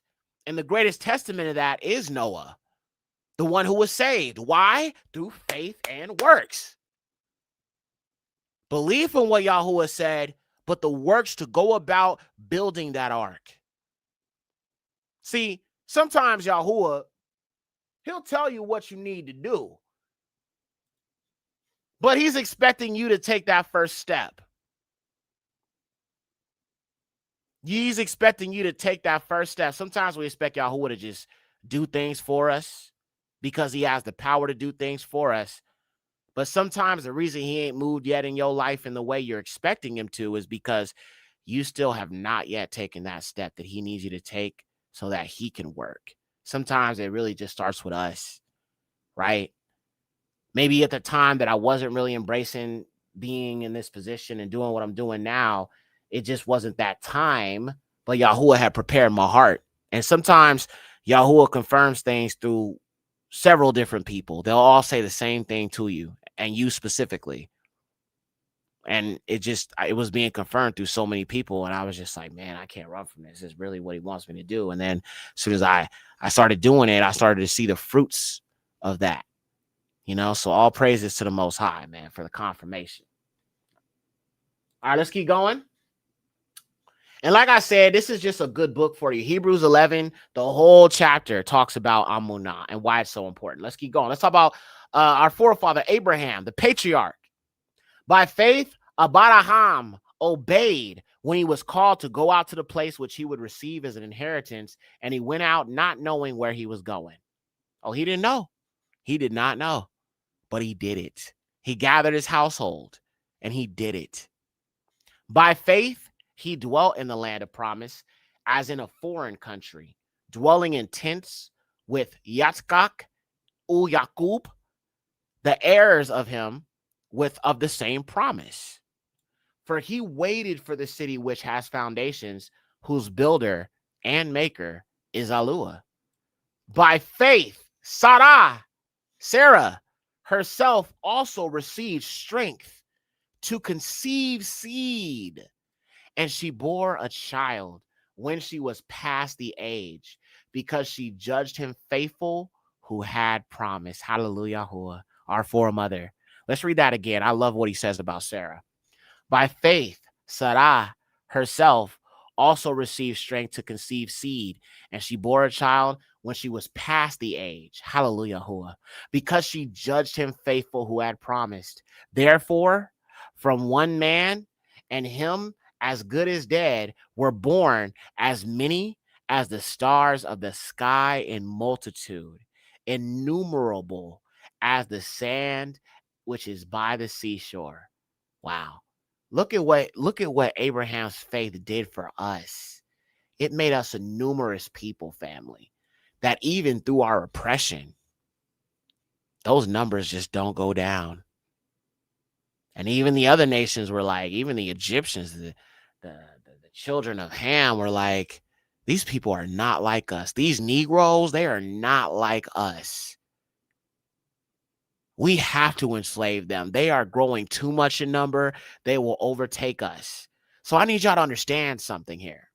The melanated nations, those created in the image of the highest from that original stock, were still different than his chosen people, which is why I'm telling you, Yasharal, you are the greatest example of the 𝐤𝐿 flex. The other nations know that. Even other melanated nations know this about you. Let me see if I can find this video. I saw a video of this guy, a Dravidian guy. He was a Dravidian. And, they're from India, darker skinned people. And he was dancing to this song, or he was doing this song, and I was watching, and I was like, bro, we really are extremely influential. I don't think we realize that. And a lot of people love black people, bro. It's like they don't want to admit it. Some people don't like to admit it, bro, but they love everything about us. We are just the blueprint, man. But let me see if I can find this video to show y'all this, bro. But this Indian guy, this Dravidian guy, melanated Dravidian guy, was performing a rap song. And y'all tell me what y'all think. I mean, did he not just get his whole style, his whole swag from the Yahudim, from the Yasharim, specifically Yahuda, because we are the praisers? Hold on, let me pull that up real quick, y'all. I got so many videos, though. Just give me 1 second, man. This is just, it's just like looking at these videos, I'm just like, bro, we are so influential. So influential. And that's exactly why the Ashkenazi want us to, you know what I'm saying? They push the evil on us, because whatever we do, the world will follow suit, because the world is watching Yasharah. The whole world is paying attention to the chosen people. So it's not just being numerous as sands of the sea. It's just not being children of 𝐤𝐿, but it's also the influence of the children of 𝐤𝐿, which is why I understand why he said we must be a light to these nations. Because these other nations, these other Adamic nations, they watch us. They pay attention to us, right? So we are called to be that light simply because of the influence of the Negro. The influence of the Negro is greater than any other people on this earth, and that is a fact. We all know this. We all know it. Okay, let me see. Let me see if I can pull. I'm looking for the video, y'all. Hold on a minute. Influence. Sometimes when I type certain words on my Facebook page, it doesn't pull up what I'm looking for. So give me a second, y'all. But yes, he blessed us, but he also blessed us with great influence. And that's something that should not ever be taken for granted, y'all, because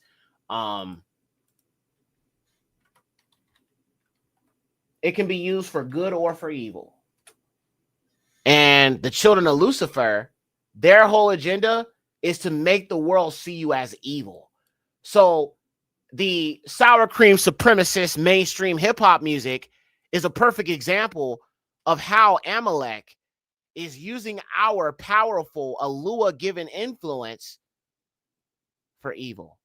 We just can't take the bait. Okay.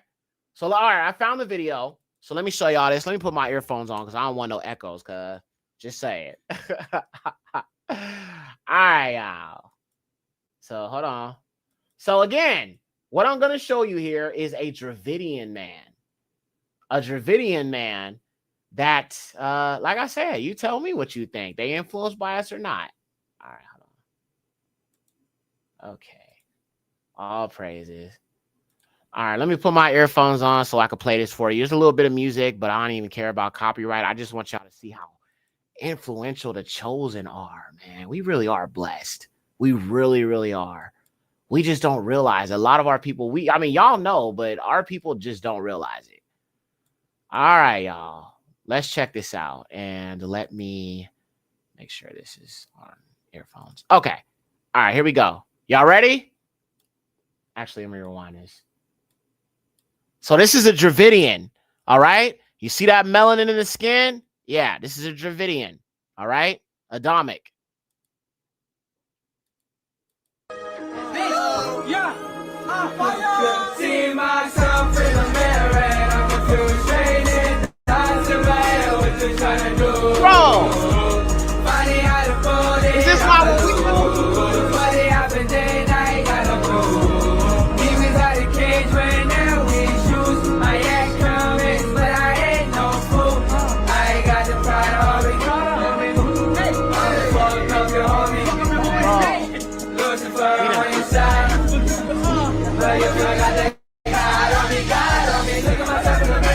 Bro, that's our flow. We do that. That is us. Hey, no, that's us. That is us, cuz. We are the most influential people in the world, cuz. These nations study us, cuz. Even the other Adamic nations who are not of us study us and watch us, and they're fascinated by us because they know that we are the greatest example of the 𝐤𝐿 flex. Seems like they want to cleave. Hey, they want to cleave, bro. Hey, like I said, bro, the Adamic race, bro. Y'all can cleave, bro. I don't turn you away, bro. All right?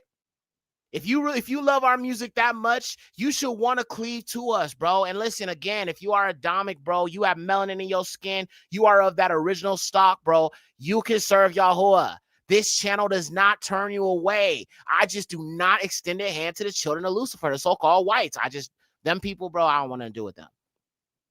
But to our Dravidians and Aboriginal Australians and, all these other people, some of the African nations who may not be Bantus and all of that, Cushites and Nubians and all of that, bro, y'all could serve the Most High, bro. Ethiopians and everybody else. But we are the most influential, marvelous people on this earth. All right? The actual, original, OG 𝐤𝐿 flex. Now, let me show you another example. Yeah, they got us down past this for real. They really, really do, bro. They pay attention. They study us. All right. That triplet flow, bro, that is so us, bro. Hey, yeah, that's us. All right. Okay. Now let me show you this next one. This is I don't know, an Asian, Chinese. Look.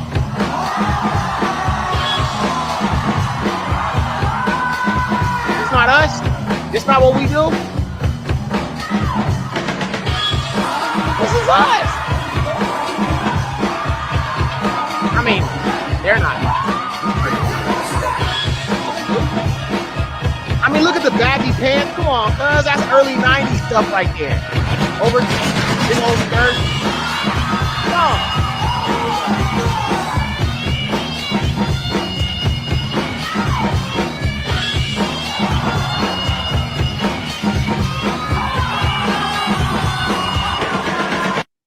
Yeah, we are so influential. Do not take that for granted. And somebody like me, bro,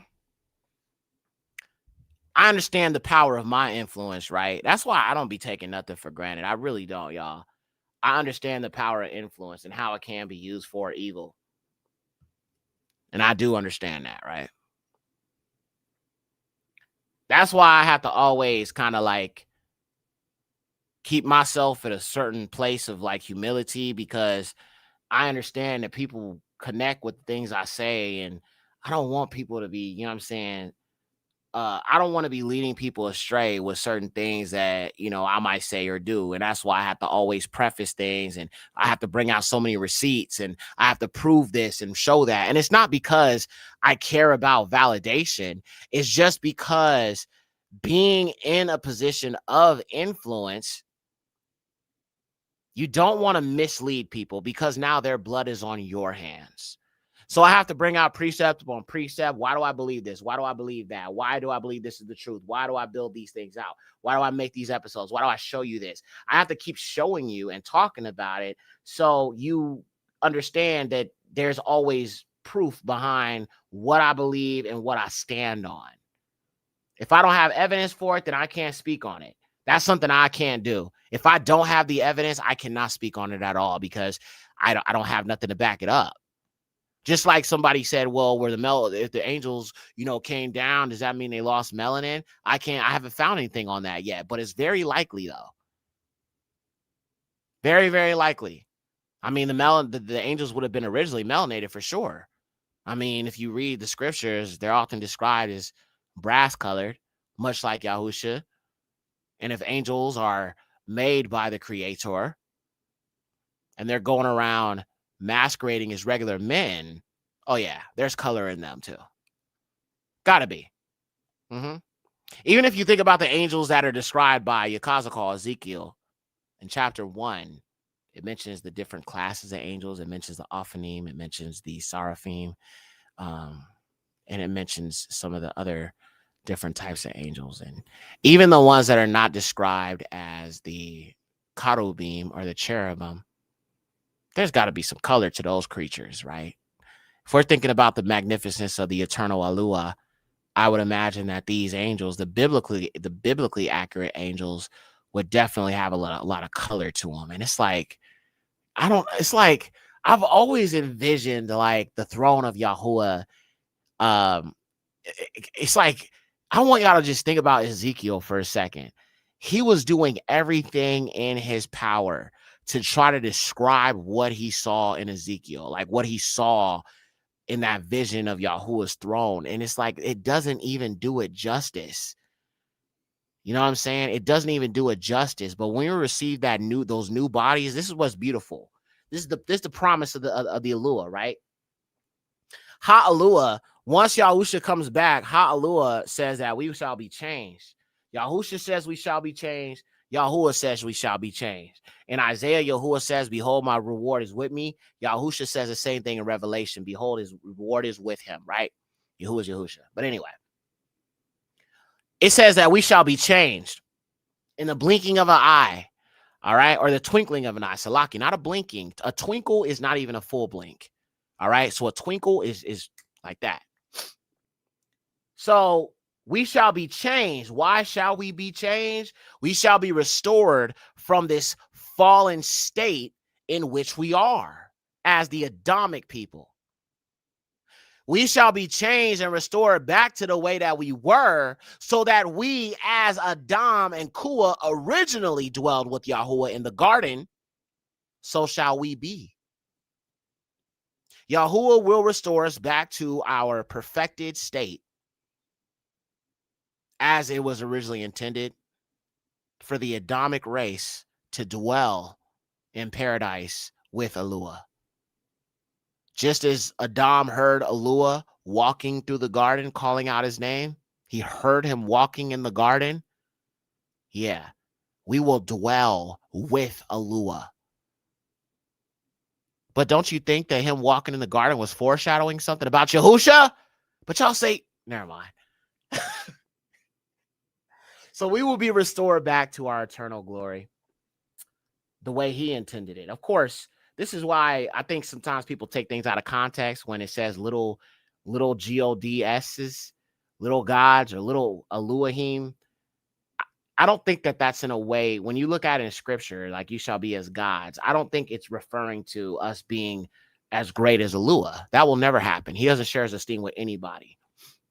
But remember, man was made to be immortal. Here, I found the graphic. Let me pull it up. And we're going to go back to Hebrews 11 in a minute. It's 10 o'clock. Okay, I'm going to be on here for about 15 more minutes, y'all. Let me pull up that scripture art for you, fam. I like to immortalize these verses by making scripture art. That's what I call it, scripture art. I make them by the day. All right, let me pull it up for you. All right. This one, I think this is probably becoming one of my favorite verses. So why will we be restored? Wisdom of Solomon, chapter 2, verses 23 through 24. For Yahuwah created man to be immortal and made him to be an image of his own eternity. Nevertheless, through envy of the devil came death into the world, and they that do hold of his side do find it.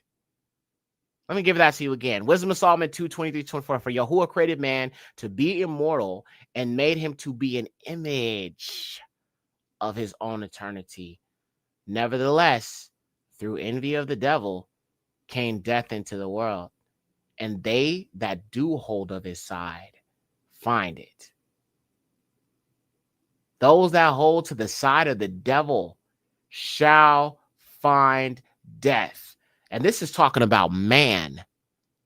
So the Adamic race, if you hold to the side of the children of the devil or Lucifer himself, and you become an adopted son of Lucifer or adopted daughter of Lucifer, because we're talking about the Adamic race, the children of Lucifer are the children of Lucifer. They're not Adamic. But the Adamic man, the Adamic woman, by holding to the side of the children of the devil, you will find death.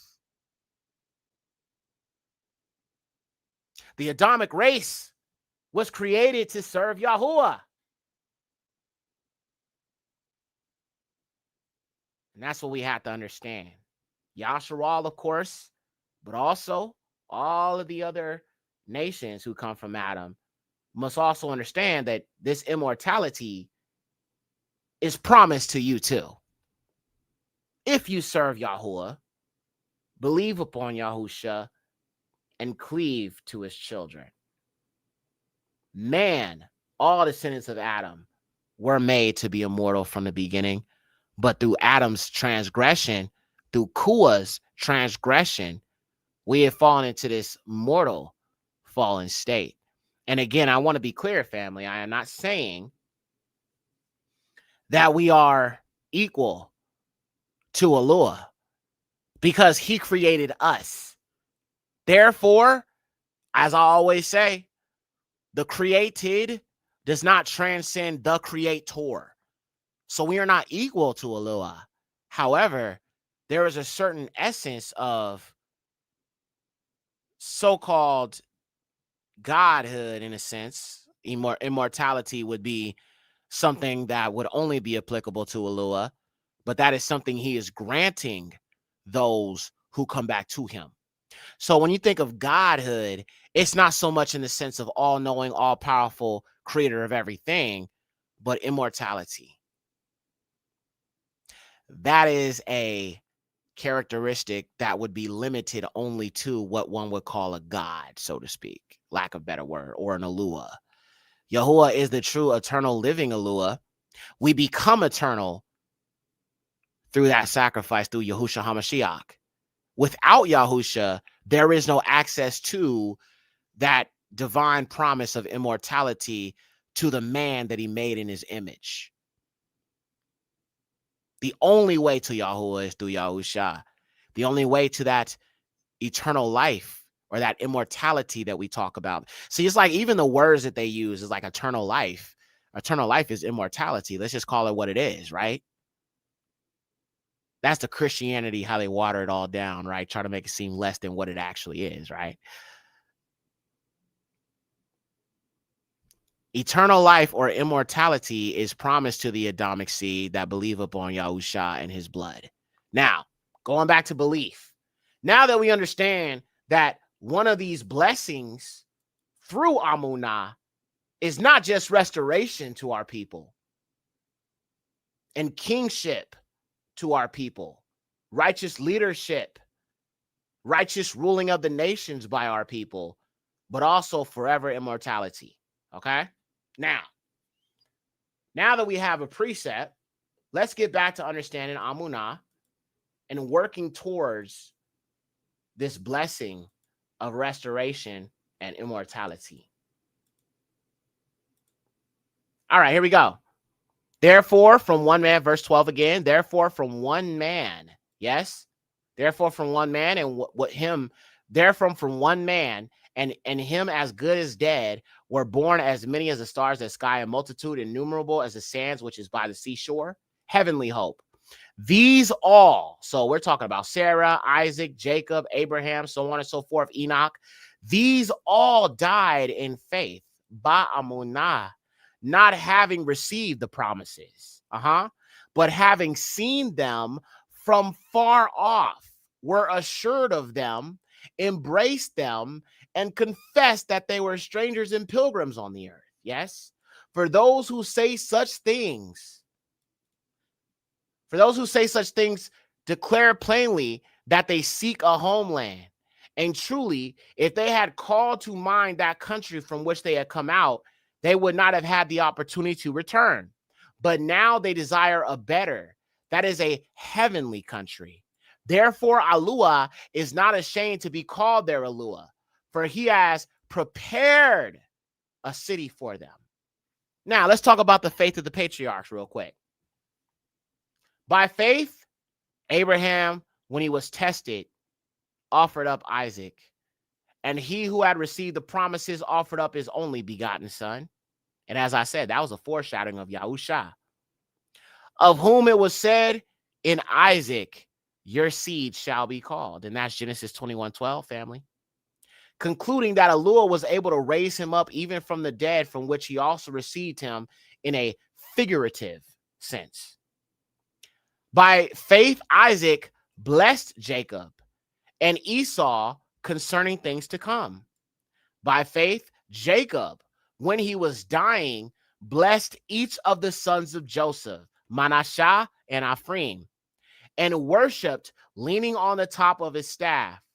By faith, Yahusaph, Joseph, when he was dying, made mention of the departure of the children of Yasharal and gave instructions concerning his bones. The faith of Moses.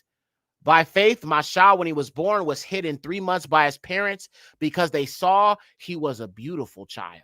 Yeah. And they were not afraid of the king's command. Okay. Once again, rebellion, righteous rebellion. That's what I'm telling you. You're going to have to righteously rebel against this digital ID. Righteous rebel with, being in agreement with Babylon and what Babylon got going on. Don't turn your back on your Alua for this land. That's the worst thing you can do. You're going to be caught up right up in her destruction. By Amunah, Masha, when he became of age, refused to be called the son of Pharaoh's daughter. Choosing rather to suffer affliction with the people of Alua than to enjoy the passing pleasures of sin, esteeming the reproach of Mashiach greater riches than the treasures in Egypt, for he looked to the reward. Ooh, that's beautiful. That's food right there. Let's read that again. Choosing rather to suffer affliction with the people of Alua, right? I suffer with us. We suffer together. We grieve together, right? A person could choose to remain in the oppression until the deliverance of our Alua, or you make a covenant with the heathens and you turn your back on your Alua and you forget about your people. Yeah, that's celebrity stuff. They forget where they came from. They forget who they grew up with, who they was around. Matter of fact, let me show y'all something. I saw this, bro. When I saw this movie, this scene hit me so hard. Let me show you something. Sometimes when I look at this scene, bro, I feel it so strong in my heart, man. Because I look at where we grew up at, me and my homies, where I'm from, and it's just sometimes, man, we just tired, fam. We tired of what we got to deal with, how we live in, what we deal with, what our the situation is for our people in this land. Let me pull this up real quick. Some of y'all will probably recognize this film. Run up and down the streets for us, kid. Ain't no us shit. It is us, kid. Ain't no us. It is us. Ain't no us. It's everybody over there. What you talking about? Everybody. You ain't in my shoes, so you don't know what it feels like. Look at this. Look at this. Look at us. Kevin, I'm not looking over there, man. Look at our circumstances, man. Look where we from. I'm tired of this, man. I'm sick of worrying about with cars. I'm sick of worrying about the government. I can't eat. I'm broke, nigga. I'm broke. And you got the power to change that, Kev. Nobody else. You.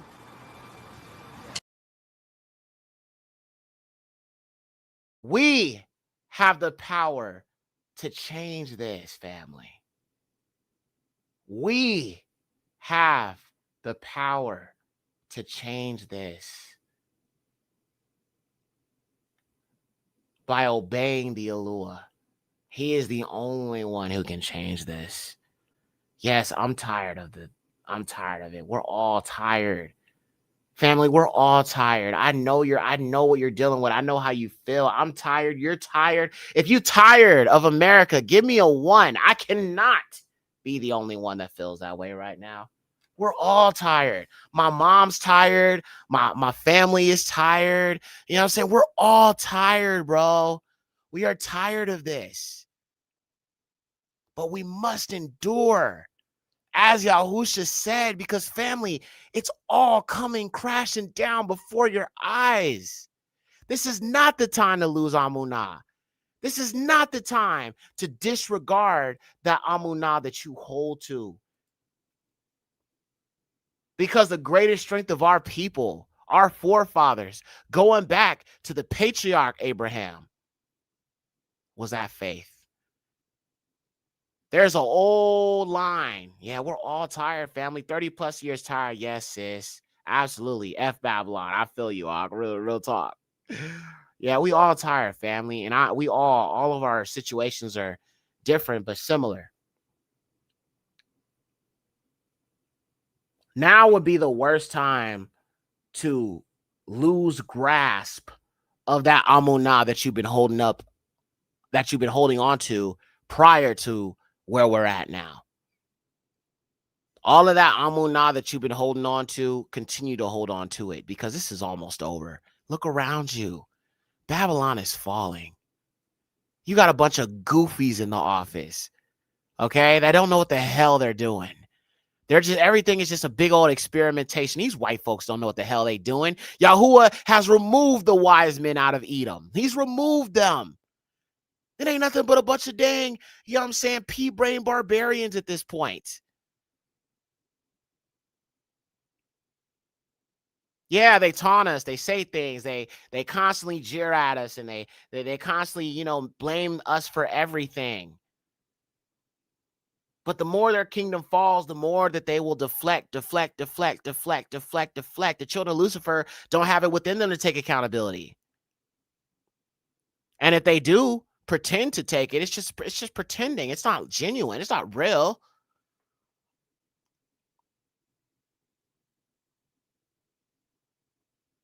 There were once so-called greater minds of the white race that were able to run this country and do things that would be able to keep them on top, right? But now they're losing their grasp. The people who have benefited from the oppression of the system to keep us down are starting to suffer. The stranger who rises above you, okay? So the Indians that are in the hood that run the dang gas stations and liquor stores and smoke shops, they going through a hard time. The Chinese people who run the nail shops and the hair stores and the beauty supplies, you know what I'm saying, going around opening up the Chinese stores that were able to get loans before you, they are going through hard times. The Pakistani, all of these other Adamic people are experiencing a hard time. They were able to get a loan before you, but now they are experiencing hardship. The Hispanics, they had the dang taco truck in the hood. We had a taco truck right there in the hood. Used to come right down the Ave every single day. And we used to get them tacos. Them street tacos was fire, bro. I ain't gonna even lie, bro. We love the street tacos. But now they going through a hard. They getting deported. These curses are coming to an end, homie, and being reversed on those who hate us. So you have to look at how the shift is taking place in order to continue to hold on to that amunah. One thing that helps me in my walk is that when I look at, I remind myself of all the things Yahuwah is doing that they refuse to talk about, right? When I look at those low birth rates, let me show y'all this. So y'all know I'm always bringing out statistics on the children of Lucifer. This was something else that caught my attention as I'm preparing for this next episode of You Are of Your Father the Devil. So they have low birth rates, right? The so-called the so-called whites. Well, did you know this? They also have the highest rates of suicide. Whoa, boy. The highest rates of unalivings are whites. Look at this. Boy, they really are cooked. Look at this. Distribution of suicides in the U.S. in 2022 by race or gender. Whites, non-Hispanic, 76%.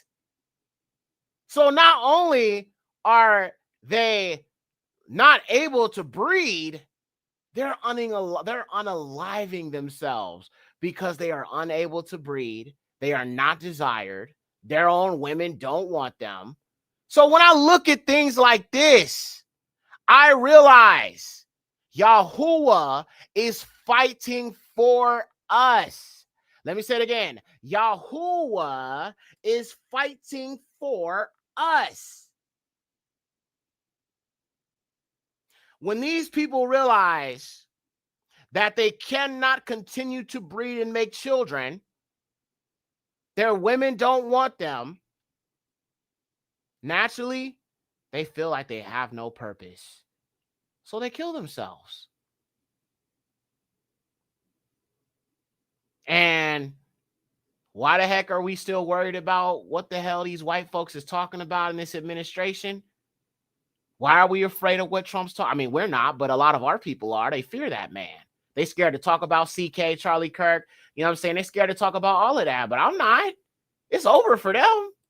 So these statistics give me strength because I realize Yahuwah is fighting. You may not see it because they're not talking about it. Suicide rates in the U.S. for most men. Look how high that white is. Actually, American Indian, Alaska Native, and whites have the highest rates for unalivings. That racism is what keeps them going. Yes, it is. It is. It is their bread and butter. They are nothing without racism. And that's why when racism doesn't work, right, anymore, that's when they start chimping out. That's when they have a full-blown chimp fit. Another one. Figure 2, age-adjusted suicide rates for males by race and Hispanic origin, United States, 1999 and 2014. Okay? Non-Hispanic white, 25. The non-Hispanic Asian from 1999 to 2014 was pretty much up there, a little higher than the whites. But you can see from this chart that I showed you, the most recent one is this one, and this is 2022. So their numbers are just getting smaller and smaller and smaller. As a matter of fact, because they realize this, a lot of them are just getting rid of themselves. Wow. But you're supreme, right? You're supreme, but you're unaliving your own people. You're unaliving yourselves because your own women don't want you. That's crazy, bro. Now, this is also why Trump is granting citizenship to Europeans. You know why? To try to save their dying race. Let me show you this. It's so interesting, bro. I just love the truth. You know what I'm saying? It's very liberating. And it's just the copes, bro. The copes, when you bring this stuff up with these white folks, is hilarious. Hilarious. They get really creative with them copes, though. Look at this. Trump could offer refugee status to Europeans who have been targeted for expressing their views opposing mass migration online.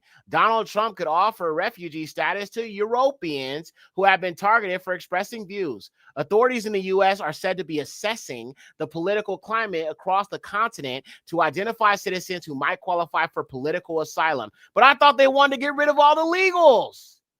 Oh, it's only if they're not white. It's only if they are not white. Why? So they can boost them low birth rates. That's what this is all about, family. That's what this is all about. They are not about illegal immigrants and all that. They want other white people to be here so they can literally try to save their dying race. How pathetic is that? How pathetic is that? Let me show y'all this next thing. This is actually a German woman. A German woman that's sitting here talking about, I want to get residency here because Donald Trump is allowing Europeans and I'm from Germany. And all the whites are like, yeah, we welcome you. We welcome you. All right, hold on. Let me show you. Okay. All right. So let me show y'all this video, man. This is a interesting thing, man.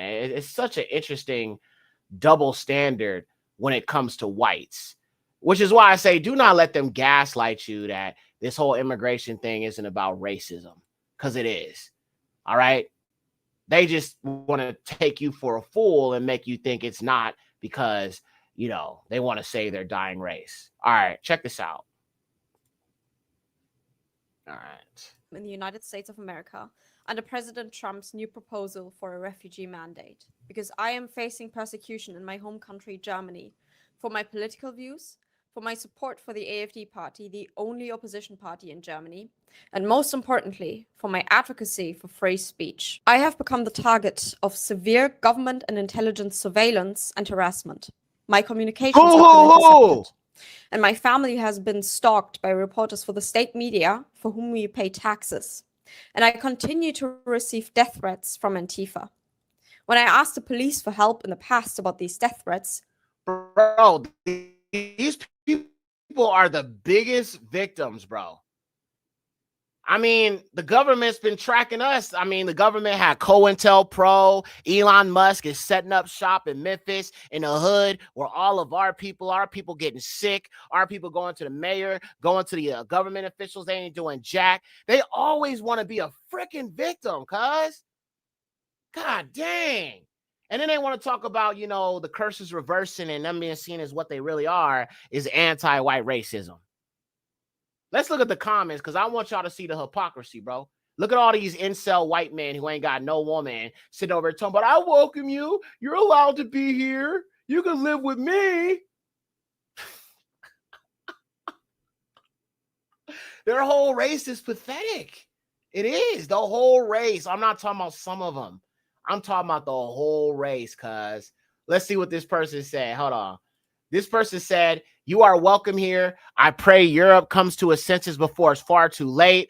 That's the kind of brave movement I'm aimed to inspire. I would grant you immediately. If it works out, I might follow.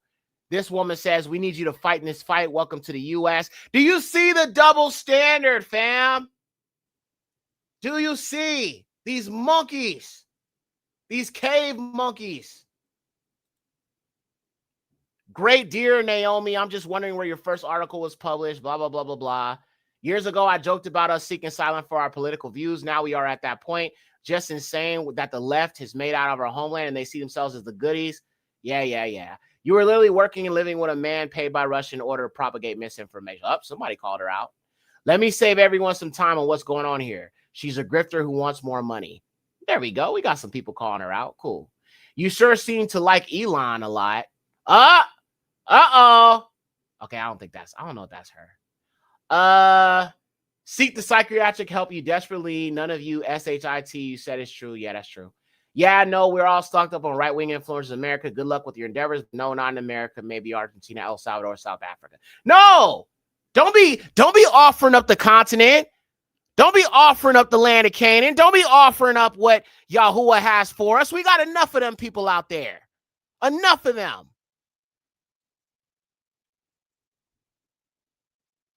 I reported you to the FBI.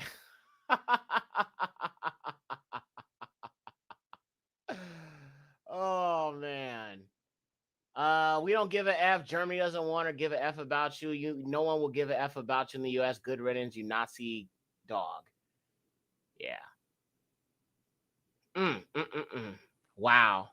Yep, just another grifter, it seems like. But again, she talked about how Trump is allowing these Europeans to come here to save their low birth rates. All right. So I'm going to hop off of here, fam. Let me show y'all one more thing before I go. Please hit the like button. I haven't even said that all stream. Ain't that strange? I always say that, but I know my mods be holding it down for your boy when I forget to say that. It's crazy. Crazy enough as it is, I really be forgetting to say that sometimes. It's wild. All right, let me show y'all something real quick before I go. Let's see here. I'm going to pull this up for you.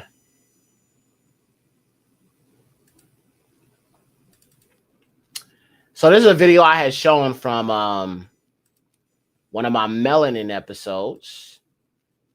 And I'm going to pull it up for you here real quick. Now, I've talked about this in my previous melanin episodes about the white race and their fear of genetic annihilation, right? Genetic annihilation. So I'm going to pull up that video again here for you. So I want to show you, I want to remind you of something. Let's see. Sorry, I'm not sure which folder it's in. Y'all know I got like all these different folders and stuff. Okay. I think it's the second one. Yeah. Here we go. Okay. So let me just show you this real quick. And this is something called natalism. All right. And natalism has to do with the preservation of the sour creams, where, again, a lot of these white women are going to be forced to have these white men's babies to save their lives. This is so pathetic. I mean, it's just, I look at the level they're going to try to save their own race, even if it comes to forcing their own women to literally breed their children. Wow. What a pathetic group of people. All right, check this out. This is going to be from CNN.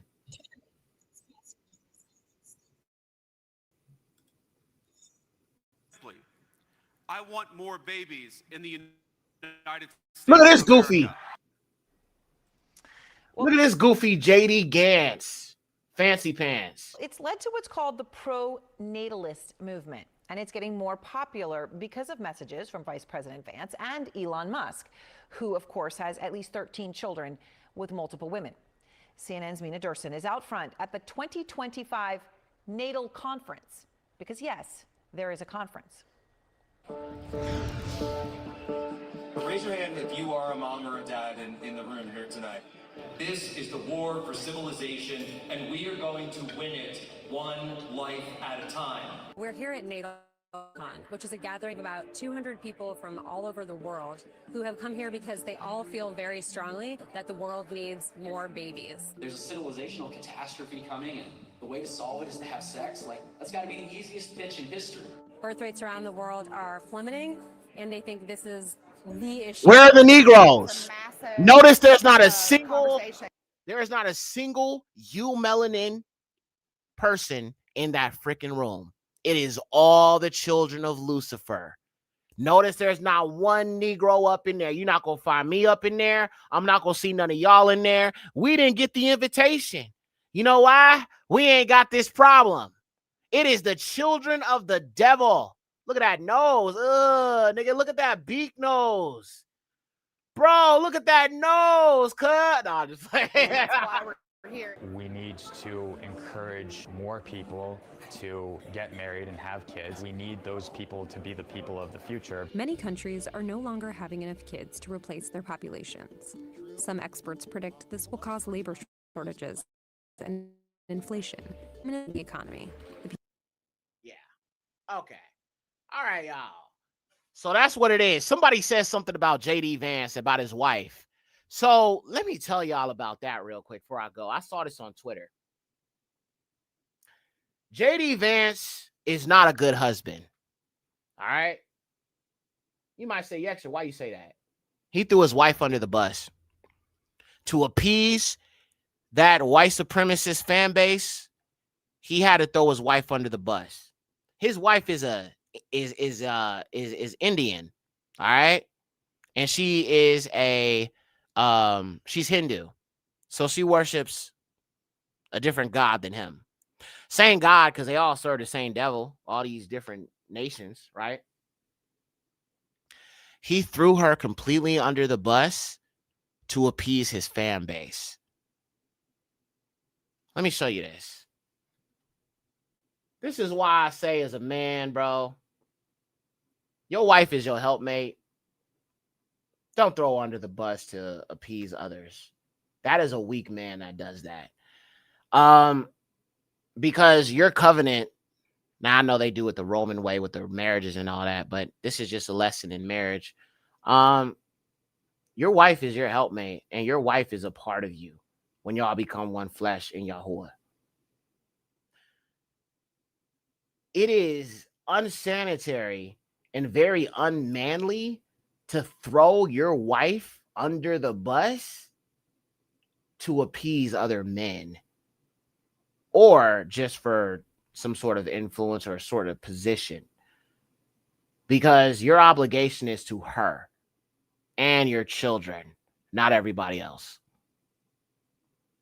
But I can look at JD Vance and say that he is not a man, and he doesn't carry himself as one either. He's weak. Everything about him is soft. It's weak. It's just, you know what I'm saying? It's wet. It's just, you know what I'm saying? If you're going to be with a pagan woman, own it, right? But he threw her under the bus because he's been getting a lot of backlash because he's a white man with a melanated woman. And, you know, them white folks, bro, they don't like to see white people with other nations, right? Because, you know, it just reminds them it's over. That's hilarious. So now what they're trying to do is pair him with Charlie Kirk's widow. This man had his hands all up on her hips. And I'm all like, it almost seems like this is arranged. But let me show y'all what I'm talking about real quick. Somebody said he's gay, possibly. I wouldn't put it past him. I've seen him with eyeliner on and stuff like that. That boy is definitely gay, or at least bi. Definitely not no man. I don't see him as no man. I see him as a homo. So what happened was he got called out by a woman who is Indian, and he didn't have a lot to say. All right. She kind of caught him off guard. And I love to see when politicians get caught off guard. You know what I'm saying? And they have to answer some very difficult questions. Nothing is, you know, preordained, pre-written down. They got to just answer the question. And you know, they in front of everybody, so they better come up with a good answer. So let me show y'all this, man. This is actually very, very satisfying to see this man get owned by some other woman. All right, let's watch this, y'all, real quick before I go. Hello, Mr. Vice President. Thank you so much for giving this opportunity to talk here today. I did not agree with many of the things that you said right ahead of this, but I don't think that's my point to discuss here. What I want to ask is, you are married to a woman who is not Christian. In her Wikipedia, I mean, I just looked that up. I wanted to know what her faith was. I didn't know this before. But she still calls herself Hindu. You are raising three kids in cultural, racial, religious household.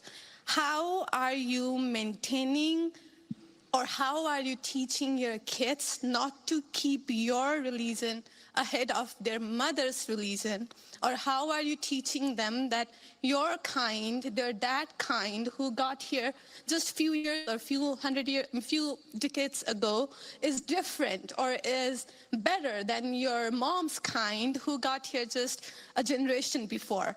How are you balancing that? And when you talk about too many immigrants here, when did you guys decide that number? Why did you sell us a dream? You made us spend our youth, our wealth in this country and gave us a dream. You don't owe us anything. We have worked hard for it. Then how can you, as a vice president, stand there and say that we have too many of them now and we are going to take them out to people who are here rightfully so by paying the money that you guys ask us? You gave us the path, and now how can you stop it and tell us we don't belong here anymore? And one more thing, I'm sorry, one more thing. Do you have to There's be... a lot there. I don't know if I'm going to remember all this, but I will try. I'm sorry. I had to say all of this, and please take it with due... I mean, I'm saying all of this with due respect. Go ahead. Please. I have no intention of causing a scene here or anything, but... We're not close to causing a scene, don't worry. But we talked about Christianity, all of this. I'm not even Christian, and I'm here standing to show support. Why are we making Christianity one of the major things that you have to have in common to be one of you guys, to show that I love America just as much as you do? Why is that still a question? Why do I have to be a Christian? Okay, so there was a lot there, and I'm going to try to respond to as much of it as I can. So on the question of immigration, so first of all, I can believe that we should have lower immigration levels, but if the United States passed a law and made a promise to somebody, the United States, of course, has to honor that promise. Nobody's talking about that. I'm talking about people who came in violation of the laws of the United States of America. If the United States makes a promise, then the United States has to honor that. Where is our 40 acres and a mule? Where is that reparations? Where is it? Cut the check. Oh, okay. Only when it's white people. Okay. I figured. I thought as much. Just saying, cut the check if you're really about that, though. But you're not, though. America, and I'm talking about in the future, reducing the number of people. Sorry, what? Can I continue on that? Because when you just said you are not stopping with the people who came here legally, right? But you are pushing out policies that hurt us. And these policies are not even solving the problems. These policies are just creating chaos. No, ma'am. Okay, so again, I'm gonna finish answering the question, and then if I've answered all 9 of your questions in less than 15 minutes, then we can keep on going. We got to have a little fun, right? So here's the thing. I can believe that the United States should lower its levels of immigration in the future, while also respecting that there are people who have come here through lawful immigration pathways that have contributed to the country. But just because one person or 10 people or 100 people came in legally and contributed to the United States of America, does that mean that we're thereby committed to let in 1 million or 10 million or 100 million people a year in the future? No, that's not right. We cannot have, I'll go and finish. We cannot have an immigration policy where what was good for the country 50 or 60 years ago binds the country inevitably for the future. So basically, just a bunch of hippity hoopla, right? Now, before I go, I'm going to show y'all this last thing about his wife, because I did want to show y'all that real quick. As I said, it seems as if he's thrown her under the bus, and he is now, I mean, even the MAGA people who claim to believe in, the Bible and all that, they're even suggesting that he pursues, Erica Kirk. Like, what? Like, you're trying to get a married man and go after another woman? And y'all supposed to be people who believe in the Bible, and that's what I'm saying. It's all just cap, bro. Like, everything they be saying is freaking cap. All right? They just be gaslighting people. So look what this person says. Let me show you what they said. This person says, let me make it bigger, no Diddy. Kind of hard to read. He says, this is J.D. Vance's biggest problem in 2028. How on earth is he going to get the MAGA base to accept her? He's going to get a divorce, and he's going to be set up with Erica Kirk, bet. You know what? I fully believe that, y'all. Because there was a Turning Point USA thing that just went down, and he was all hugged up with her. This is what I'm saying. All of this stuff is fake. All of it is. All right. No woman that you know what I'm saying, just lost her husband is about to allow a man to do something like this. And no married man should be doing this with another woman. Does this look like a woman who's still grieving? Bro, look how close his hands are on her hips, cuz. This is unacceptable as a married man. All right? And for her, who supposedly lost her husband, as they say, this is just doesn't make any sense, and it's a bad look for her. But she's a grifter. This, as a married man, is unacceptable. Okay? Absolutely unacceptable. What I believe is this is a setup. All right? This is a setup for them to become the power couple. He knows that his white fan base does not like anybody with melanin in their skin, including his wife, who is an Indian woman. Chances are they're going to be paired up together, and it'll be one of those arranged marriages. All right? Because, I mean, again, this woman talk about she grieving, but it's like every video I've seen of her, I mean, you never see her crying. She's just constantly wiping her face, and she's got this big old smile on her face. Wait, you're grieving, right? You're grieving, but you show up on stage with the shirt he was wearing with a big Chuck E. Cheese smile on your face. And we're not supposed to talk about this. We're not supposed to question the official narrative. You lost your husband and you're walking up on stage with a big old Chuck E. Cheese smile on your face. Letting this married man grab your hips in front of the whole world. He threw his wife under the bus, man. He threw his wife under the bus, and I feel bad for her because even though she's a heathen, she doesn't seem like a bad person. Definitely a devil worshiper, though. I mean, if you don't worship the highest, you worship the devil, period. But he worships the devil, too. So I don't know how that can't work. Y'all, you worship white Jesus. She worship white Buddha or white Vishnu or whatever the hell they worship. I don't know. They worship these weird bird head deities with an elephant's head and like 6 or 7 arms. So you worship some retarded demon. How's that any different than Islam? A dang demon with 2 right arms. I mean, it's like, why are all the heathens' deities retarded? Every single deity of the heathens is a retard, bro.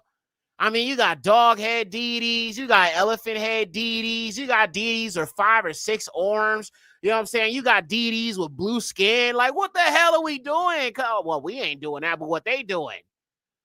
It's like there is no deity that any other nation has that is in the fashion of a man. Every single dang deity that they have is a deformed, retarded demon. And if your deity is wood and stone, and I could knock down your statue of your fake God and kill your God, then your God ain't real. If I could smash your white Jesus statue, your God ain't real.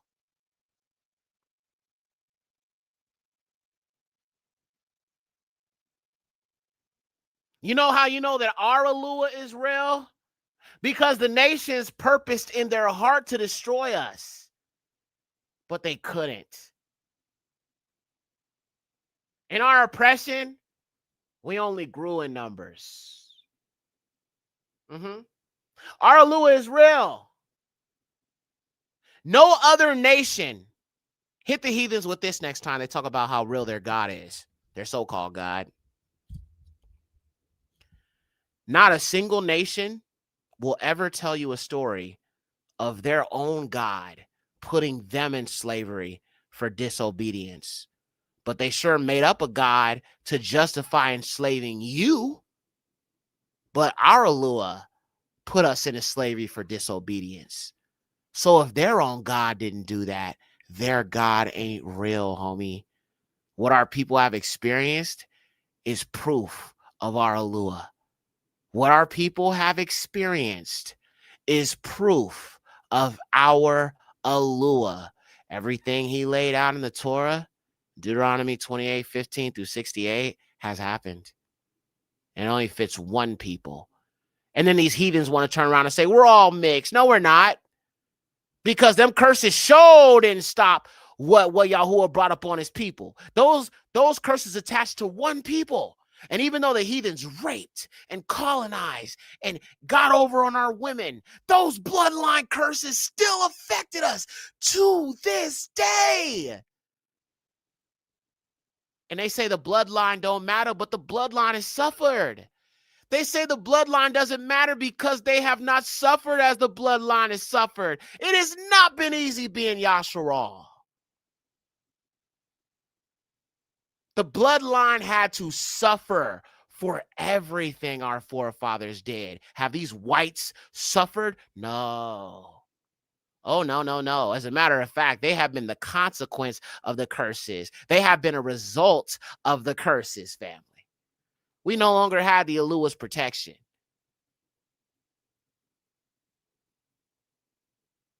We had his protection enough that they couldn't wipe us out completely. But nonetheless, we have suffered.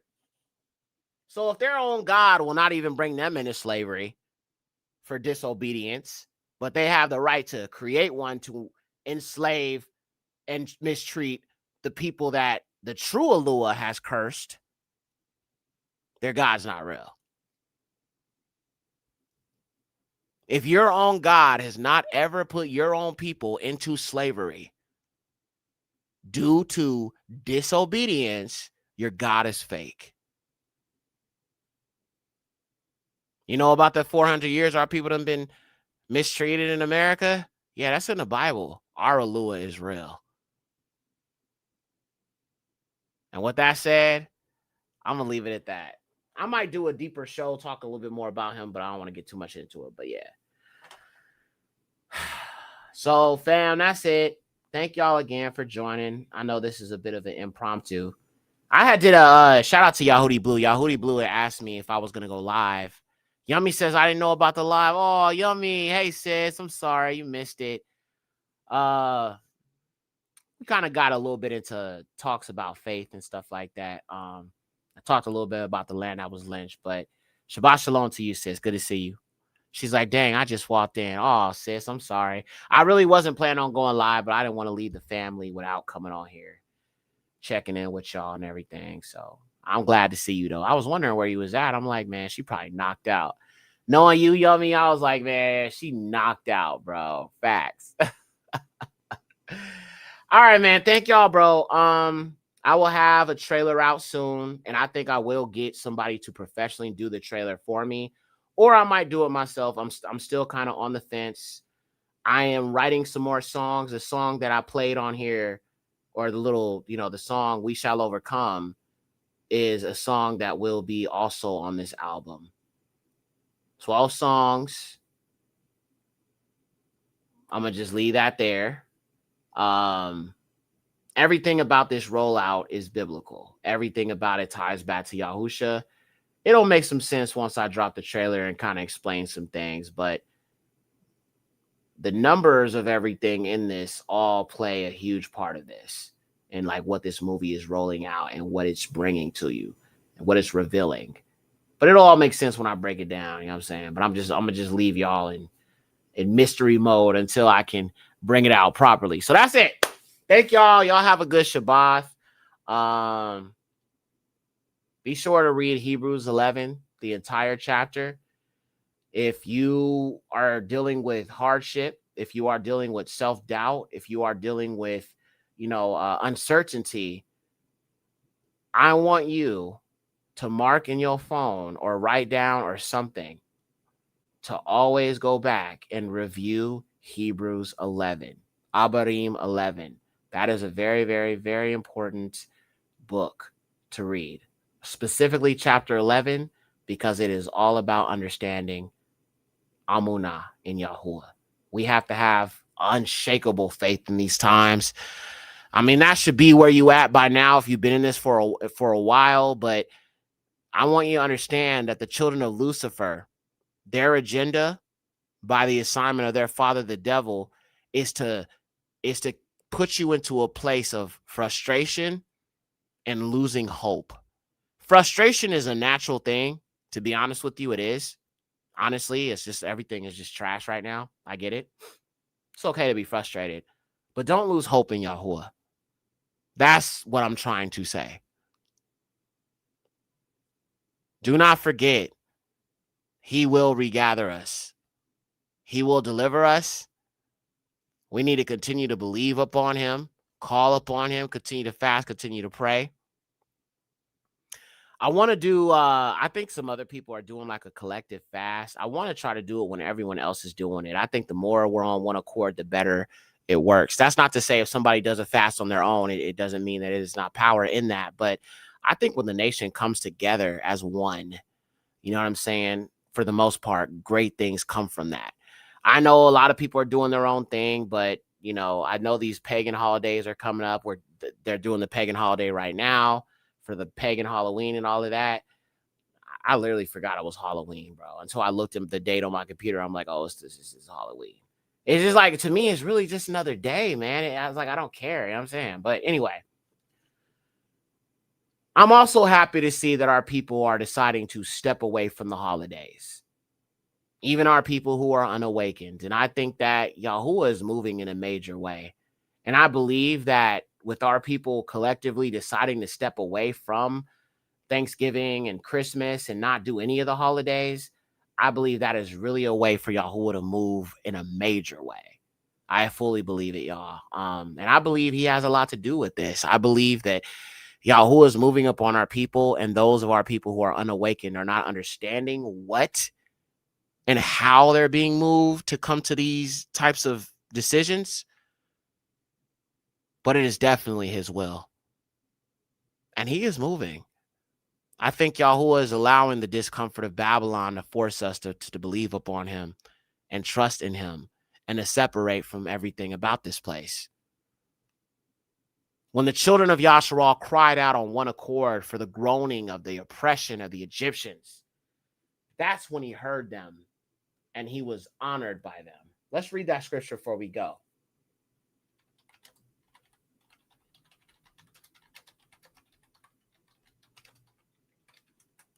Let's read that. Shamuth, Exodus 3, verse 9.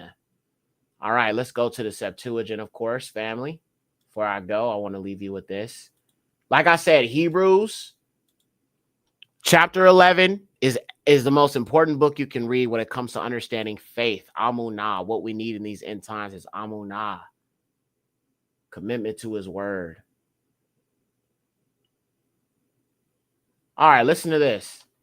We're going to start off at Shamuth 3, verse 7 in the Septuagint translation. All right, let's have a look at it. And Yahuwah Amar Lamasha.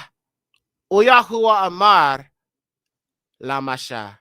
Yahuwah said to Moses, I have surely seen the affliction of my people that is in Egypt, and I have heard their cry caused by their taskmasters.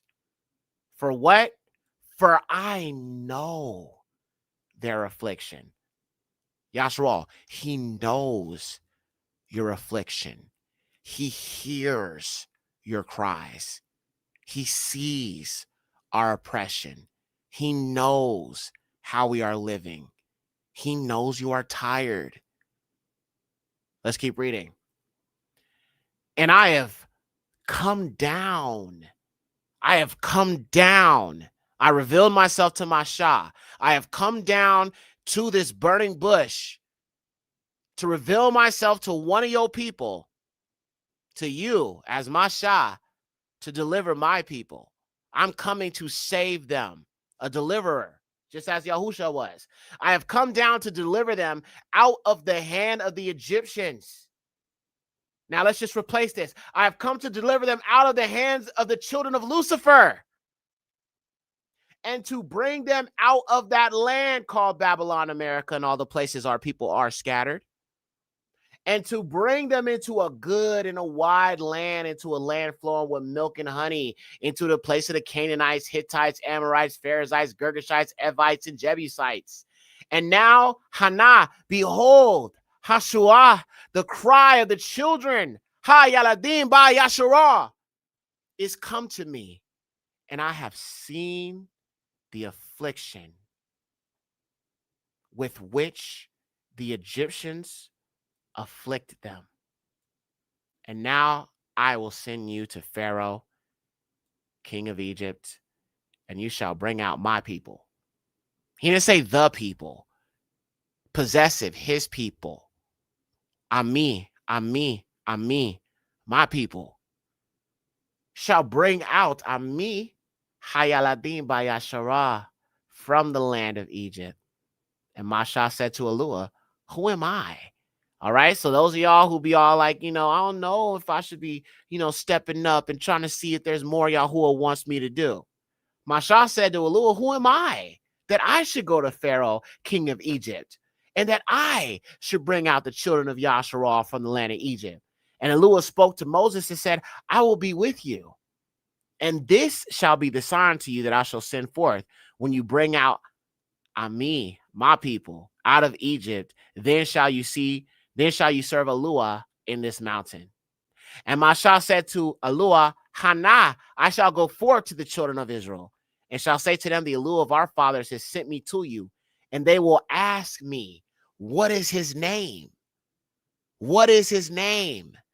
Now you got to understand, a few hundred years of being in Egyptian captivity, you're going to start to worship day gods.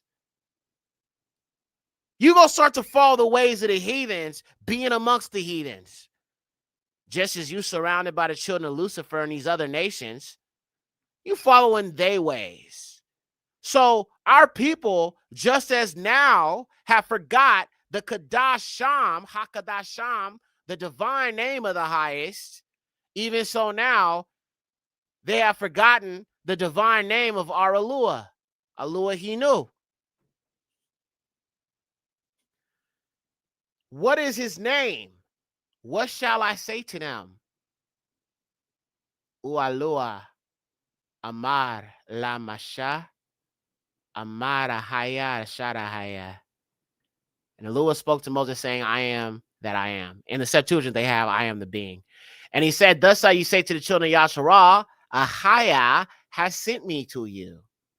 And Alua said again to Masha, see, it doesn't stop at the Ahaya, though. It doesn't stop at the Ahaya, that's Sharahaya. You got to keep going. And Alua said to Moses, you shall say to the sons of Yasharah, Yahuwah, Alua of our fathers, the Alua of Abraham, the Alua of 𝐤𝐋𝐿𝐃, and the Alua of Yaakub has sent me to you. This is my name forever and my memorial to generations of generations. Go then and gather the elders of the children of Yasharal, and you shall say to them, Yahuwah, Alua of our fathers, has appeared to me, the Alua of Abraham, the Alua of 𝐤𝐋𝐿𝐃, and the Alua of Yaakub, saying, I have surely looked upon you and upon all the things which have happened to you in Egypt. Now see that. Now listen to that.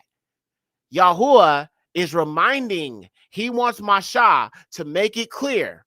He was sent by the Alua of our forefathers. Okay? So only our people would know who Abraham, Isaac, and Jacob is. This message, this deliverance was for the Yasharalim. It was a specific deliverance. Yahuwah had a specific purpose. It wasn't to save the Egyptians. It was to save his people. So shall it be in this second Exodus. Yahuwah has one people on his mind. There is one people that he is coming to gather from all places. It's not everybody else. Sure, the nations can cleave, but the people that the salvation and deliverance from these lands is us, not the other nations. Okay? It'll be, I fully believe this second Exodus will be much like the first. I believe a lot of Gentiles who say they're cleaving may not really cleave, but it's going to be until they're scared and afraid because of what they're seeing around them, and they're going to realize we're not touched and that the favor of the highest is upon us. that they'll really cleave. That's why the Bible says in 𤤔𐤋𐤅 that they will say that they will grab the hem of him that is Yahudi and say, we will go with you, for we have heard that 𝐤𝐿 is with you. So there will be things that will start happening to the other nations. Is this happening now economically? It starts there first, right? Yahuwah hits him. He got to hit the nation where it hurts, and that's money. That's finances. Okay, because just as the children of Yasharal were the economic backbone of Egypt, the children of Yasharal are the economic backbone of America.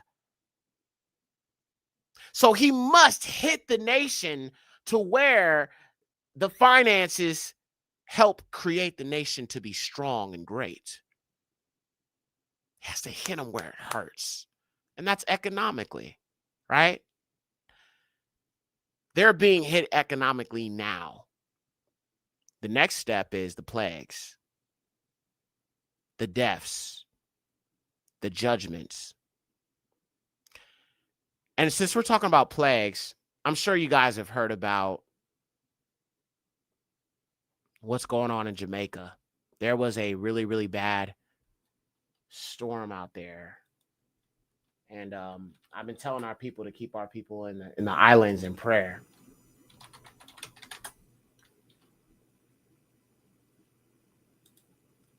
Hurricane Melissa. Let me show y'all this real quick. I want to talk about this. At least 50 dead as Hurricane Melissa devastates the Caribbean. Bermuda braces for the storm. And I believe also Puerto Rico was in that. And, you know, we got our people in Puerto Rico as well. Let's keep our people in prayer, man. Let's keep our people in prayer, family, okay? Says at least 50 dead as Hurricane Melissa devastates the Caribbean. Bermuda braces for storm. This is one of our brothers. Yeah, man. It's a Yahudi. Let's go ahead and listen to what our brother got to say. Yeah, this is an Afro-Cuban. Or it says residents of Cuba and Jamaica. So you got Afro-Cubans affected by this. You got our Jamaican brethren in the islands is dealing with this. So let's definitely keep our people in prayer, fam. All right. Let me go ahead and play this video and see what they're saying.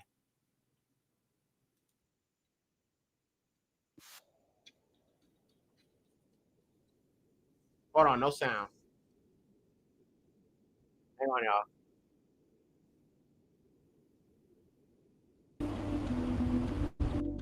It was terrible. This one was worse.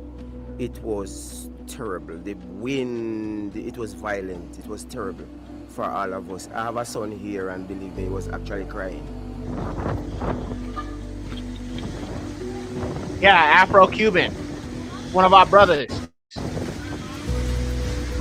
That is just Cuba, family.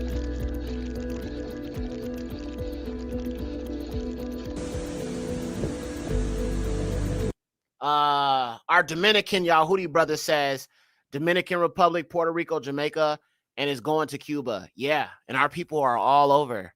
Our people are all over. Dominican Republic, and you know, shout out to you, brother. You know, we're keeping you in prayer. You're one of our brothers that come around here. Haiti, Cuba, Bahamas. Okay, thank y'all to everybody who give me all the information. So we need to keep all of our people, the Afro, Negro, Yahudim, scattered to all these places. So Haiti, Cuba, Bahamas, Dominican Republic, Puerto Rico, Jamaica. Okay, even our people in, you know, Tobago, our people, you know, all in the West Indies, Guyana, all of that. You know what I'm saying? Pray for all of our people that are scattered. Our people are all over the world, y'all. So we need to make sure we are keeping all of our people in prayer, especially our people who are off of these coastal countries that are that are in the Atlantic, because that is the direction it's going in. And it's you know, obviously the brother said it was pretty bad. So let's just continue to keep all these scattered Yahudim in prayer. Okay. That's why I say, man, Black unity is a must out here, bro.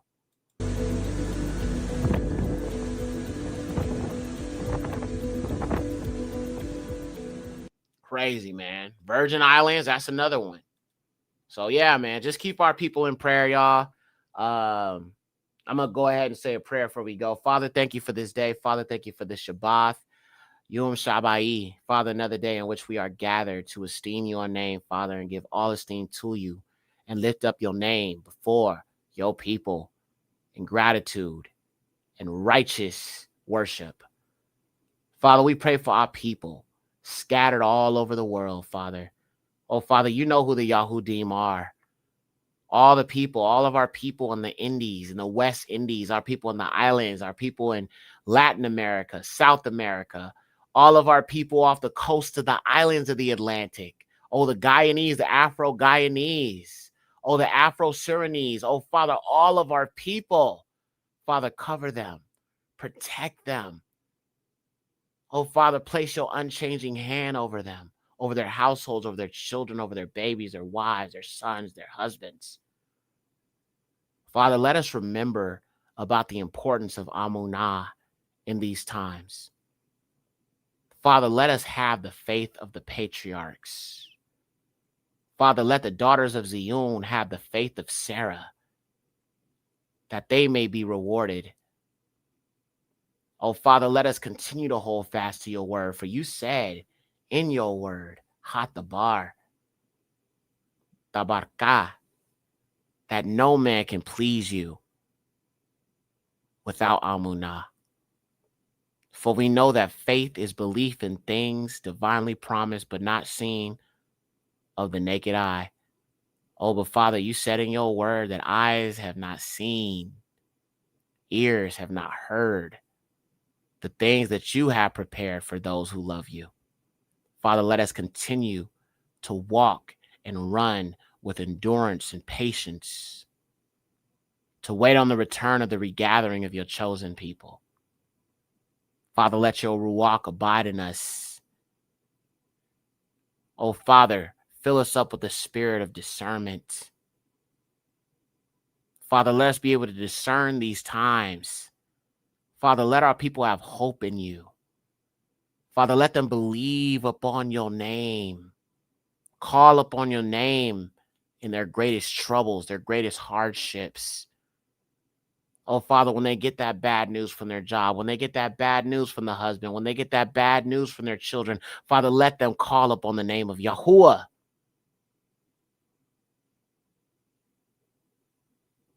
Father, let our brothers walk up strong and upright.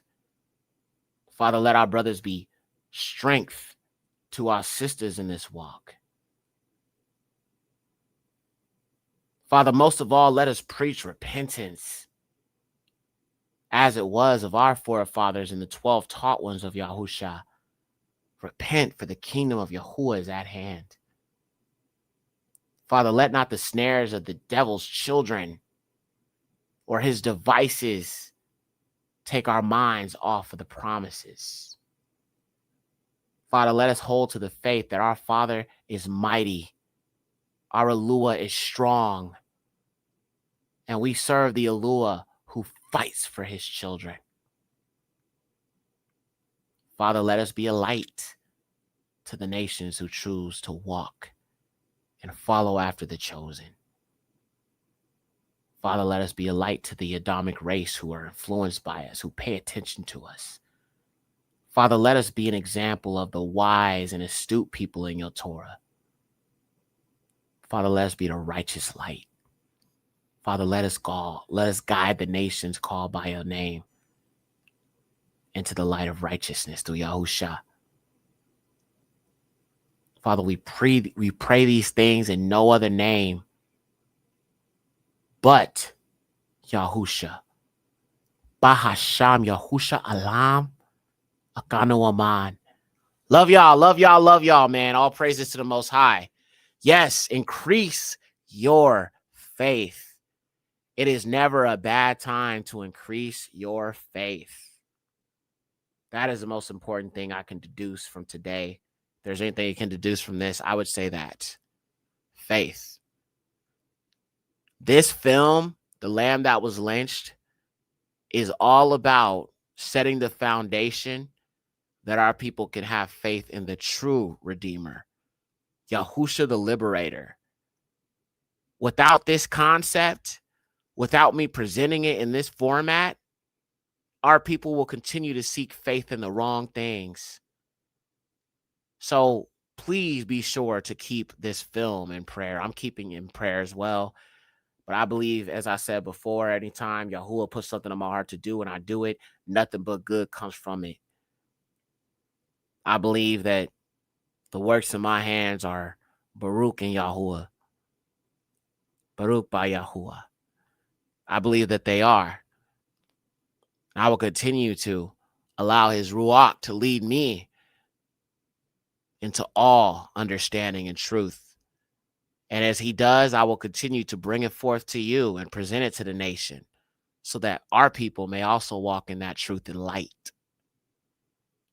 through the revelations of the highest. So thank y'all, man. I love y'all dearly, dearly, dearly. I love our people. Let us just continue to walk upright. Let us love each other, treat each other with respect. Love your brother.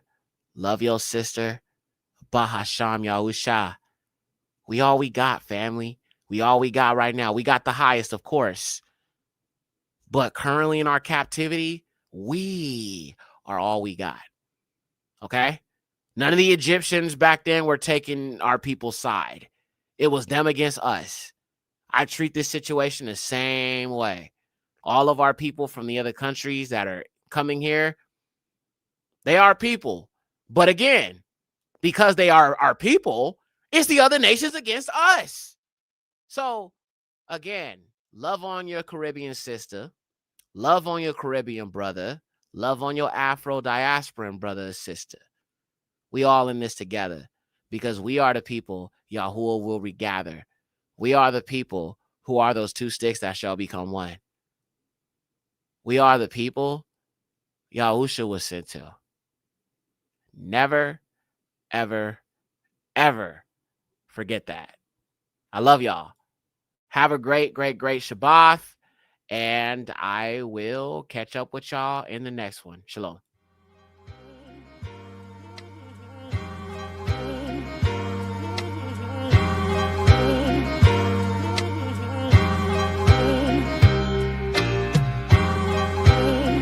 They said that the Messiah was nothing but a friend of sinners, prostitutes. If he was on the earth today, they would call him a thug. They would call him a nigger.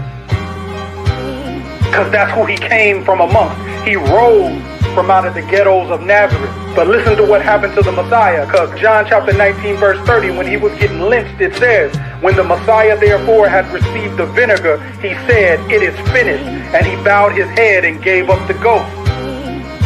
So even the Messiah, the King of Kings, died like a nigger. Hey, Yaxter. Yeah. Yahuwah undefeated, yeah, he sits high above. He called us chosen, but we call ourselves niggas and thugs. A reproach and a byword nation show us no love. And these heathens call us criminals, but we really Jacob. Prophecy coming to pass, dry bones waking up. Psalms 23, Father, please fill up my cup. Pour out the Ruach of wisdom, fill your children all up. We got Stockholm Syndrome, slave master all in our blood. And Yahushua HaMashiach, he the realest on earth. And the Ruach of Yahuwah, it brought forward his birth. And the truth being offered, you don't want it, it hurts. Because he looks like the people who you treated the worst. He will smite our oppressors with a sword in his mouth. And no wonder the truth got you wrestling with doubt. Another innocent black man mocked, beaten, and lynched. In America, the police would do the same in a pinch. The Messiah was looked upon as a nigger of niggers. They even called him the King of the Hebrews. They didn't mean that in a flattering way. They was called, when they lynched him, they put the sign up that said King of the Hebrews. Basically, they was calling him the nigger of all niggas is what they was calling him. Lynched, hung, just like so many other of our people. If he was on the earth today, they would call him a thug. They would call him a nigger. Yeah. Yahuwah undefeated, yeah, he sits high above. He called us chosen, but we call ourselves niggas and thugs. A reproach and a byword nation show us no love. And these heathens call us criminals, but we really Jacob. Prophecy coming to pass, dry bones waking up. Psalms 23, Father, please fill up my cup. Pour out the Ruach of wisdom, fill your children all up. We got Stockholm Syndrome, slave master all in our blood. Yahushua the Messiah, he was sent to his sheep. And these European Christians aim to keep you asleep. White supremacy is made, this deception runs deep.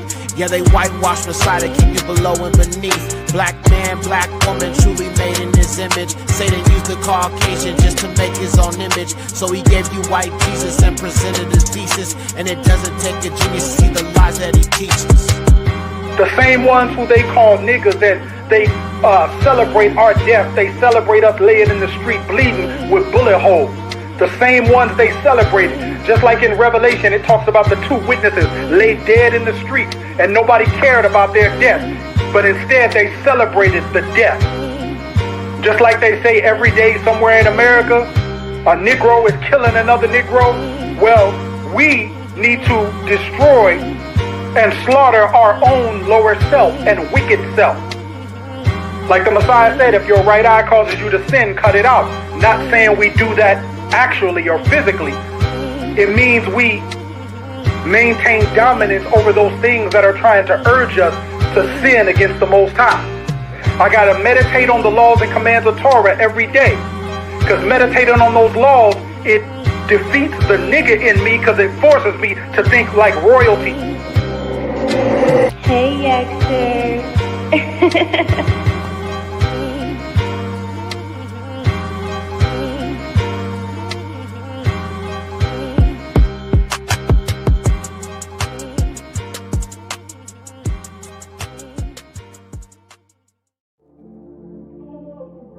Thank you for watching. Don't forget you can support this channel by Cash App, $Malkaya Music.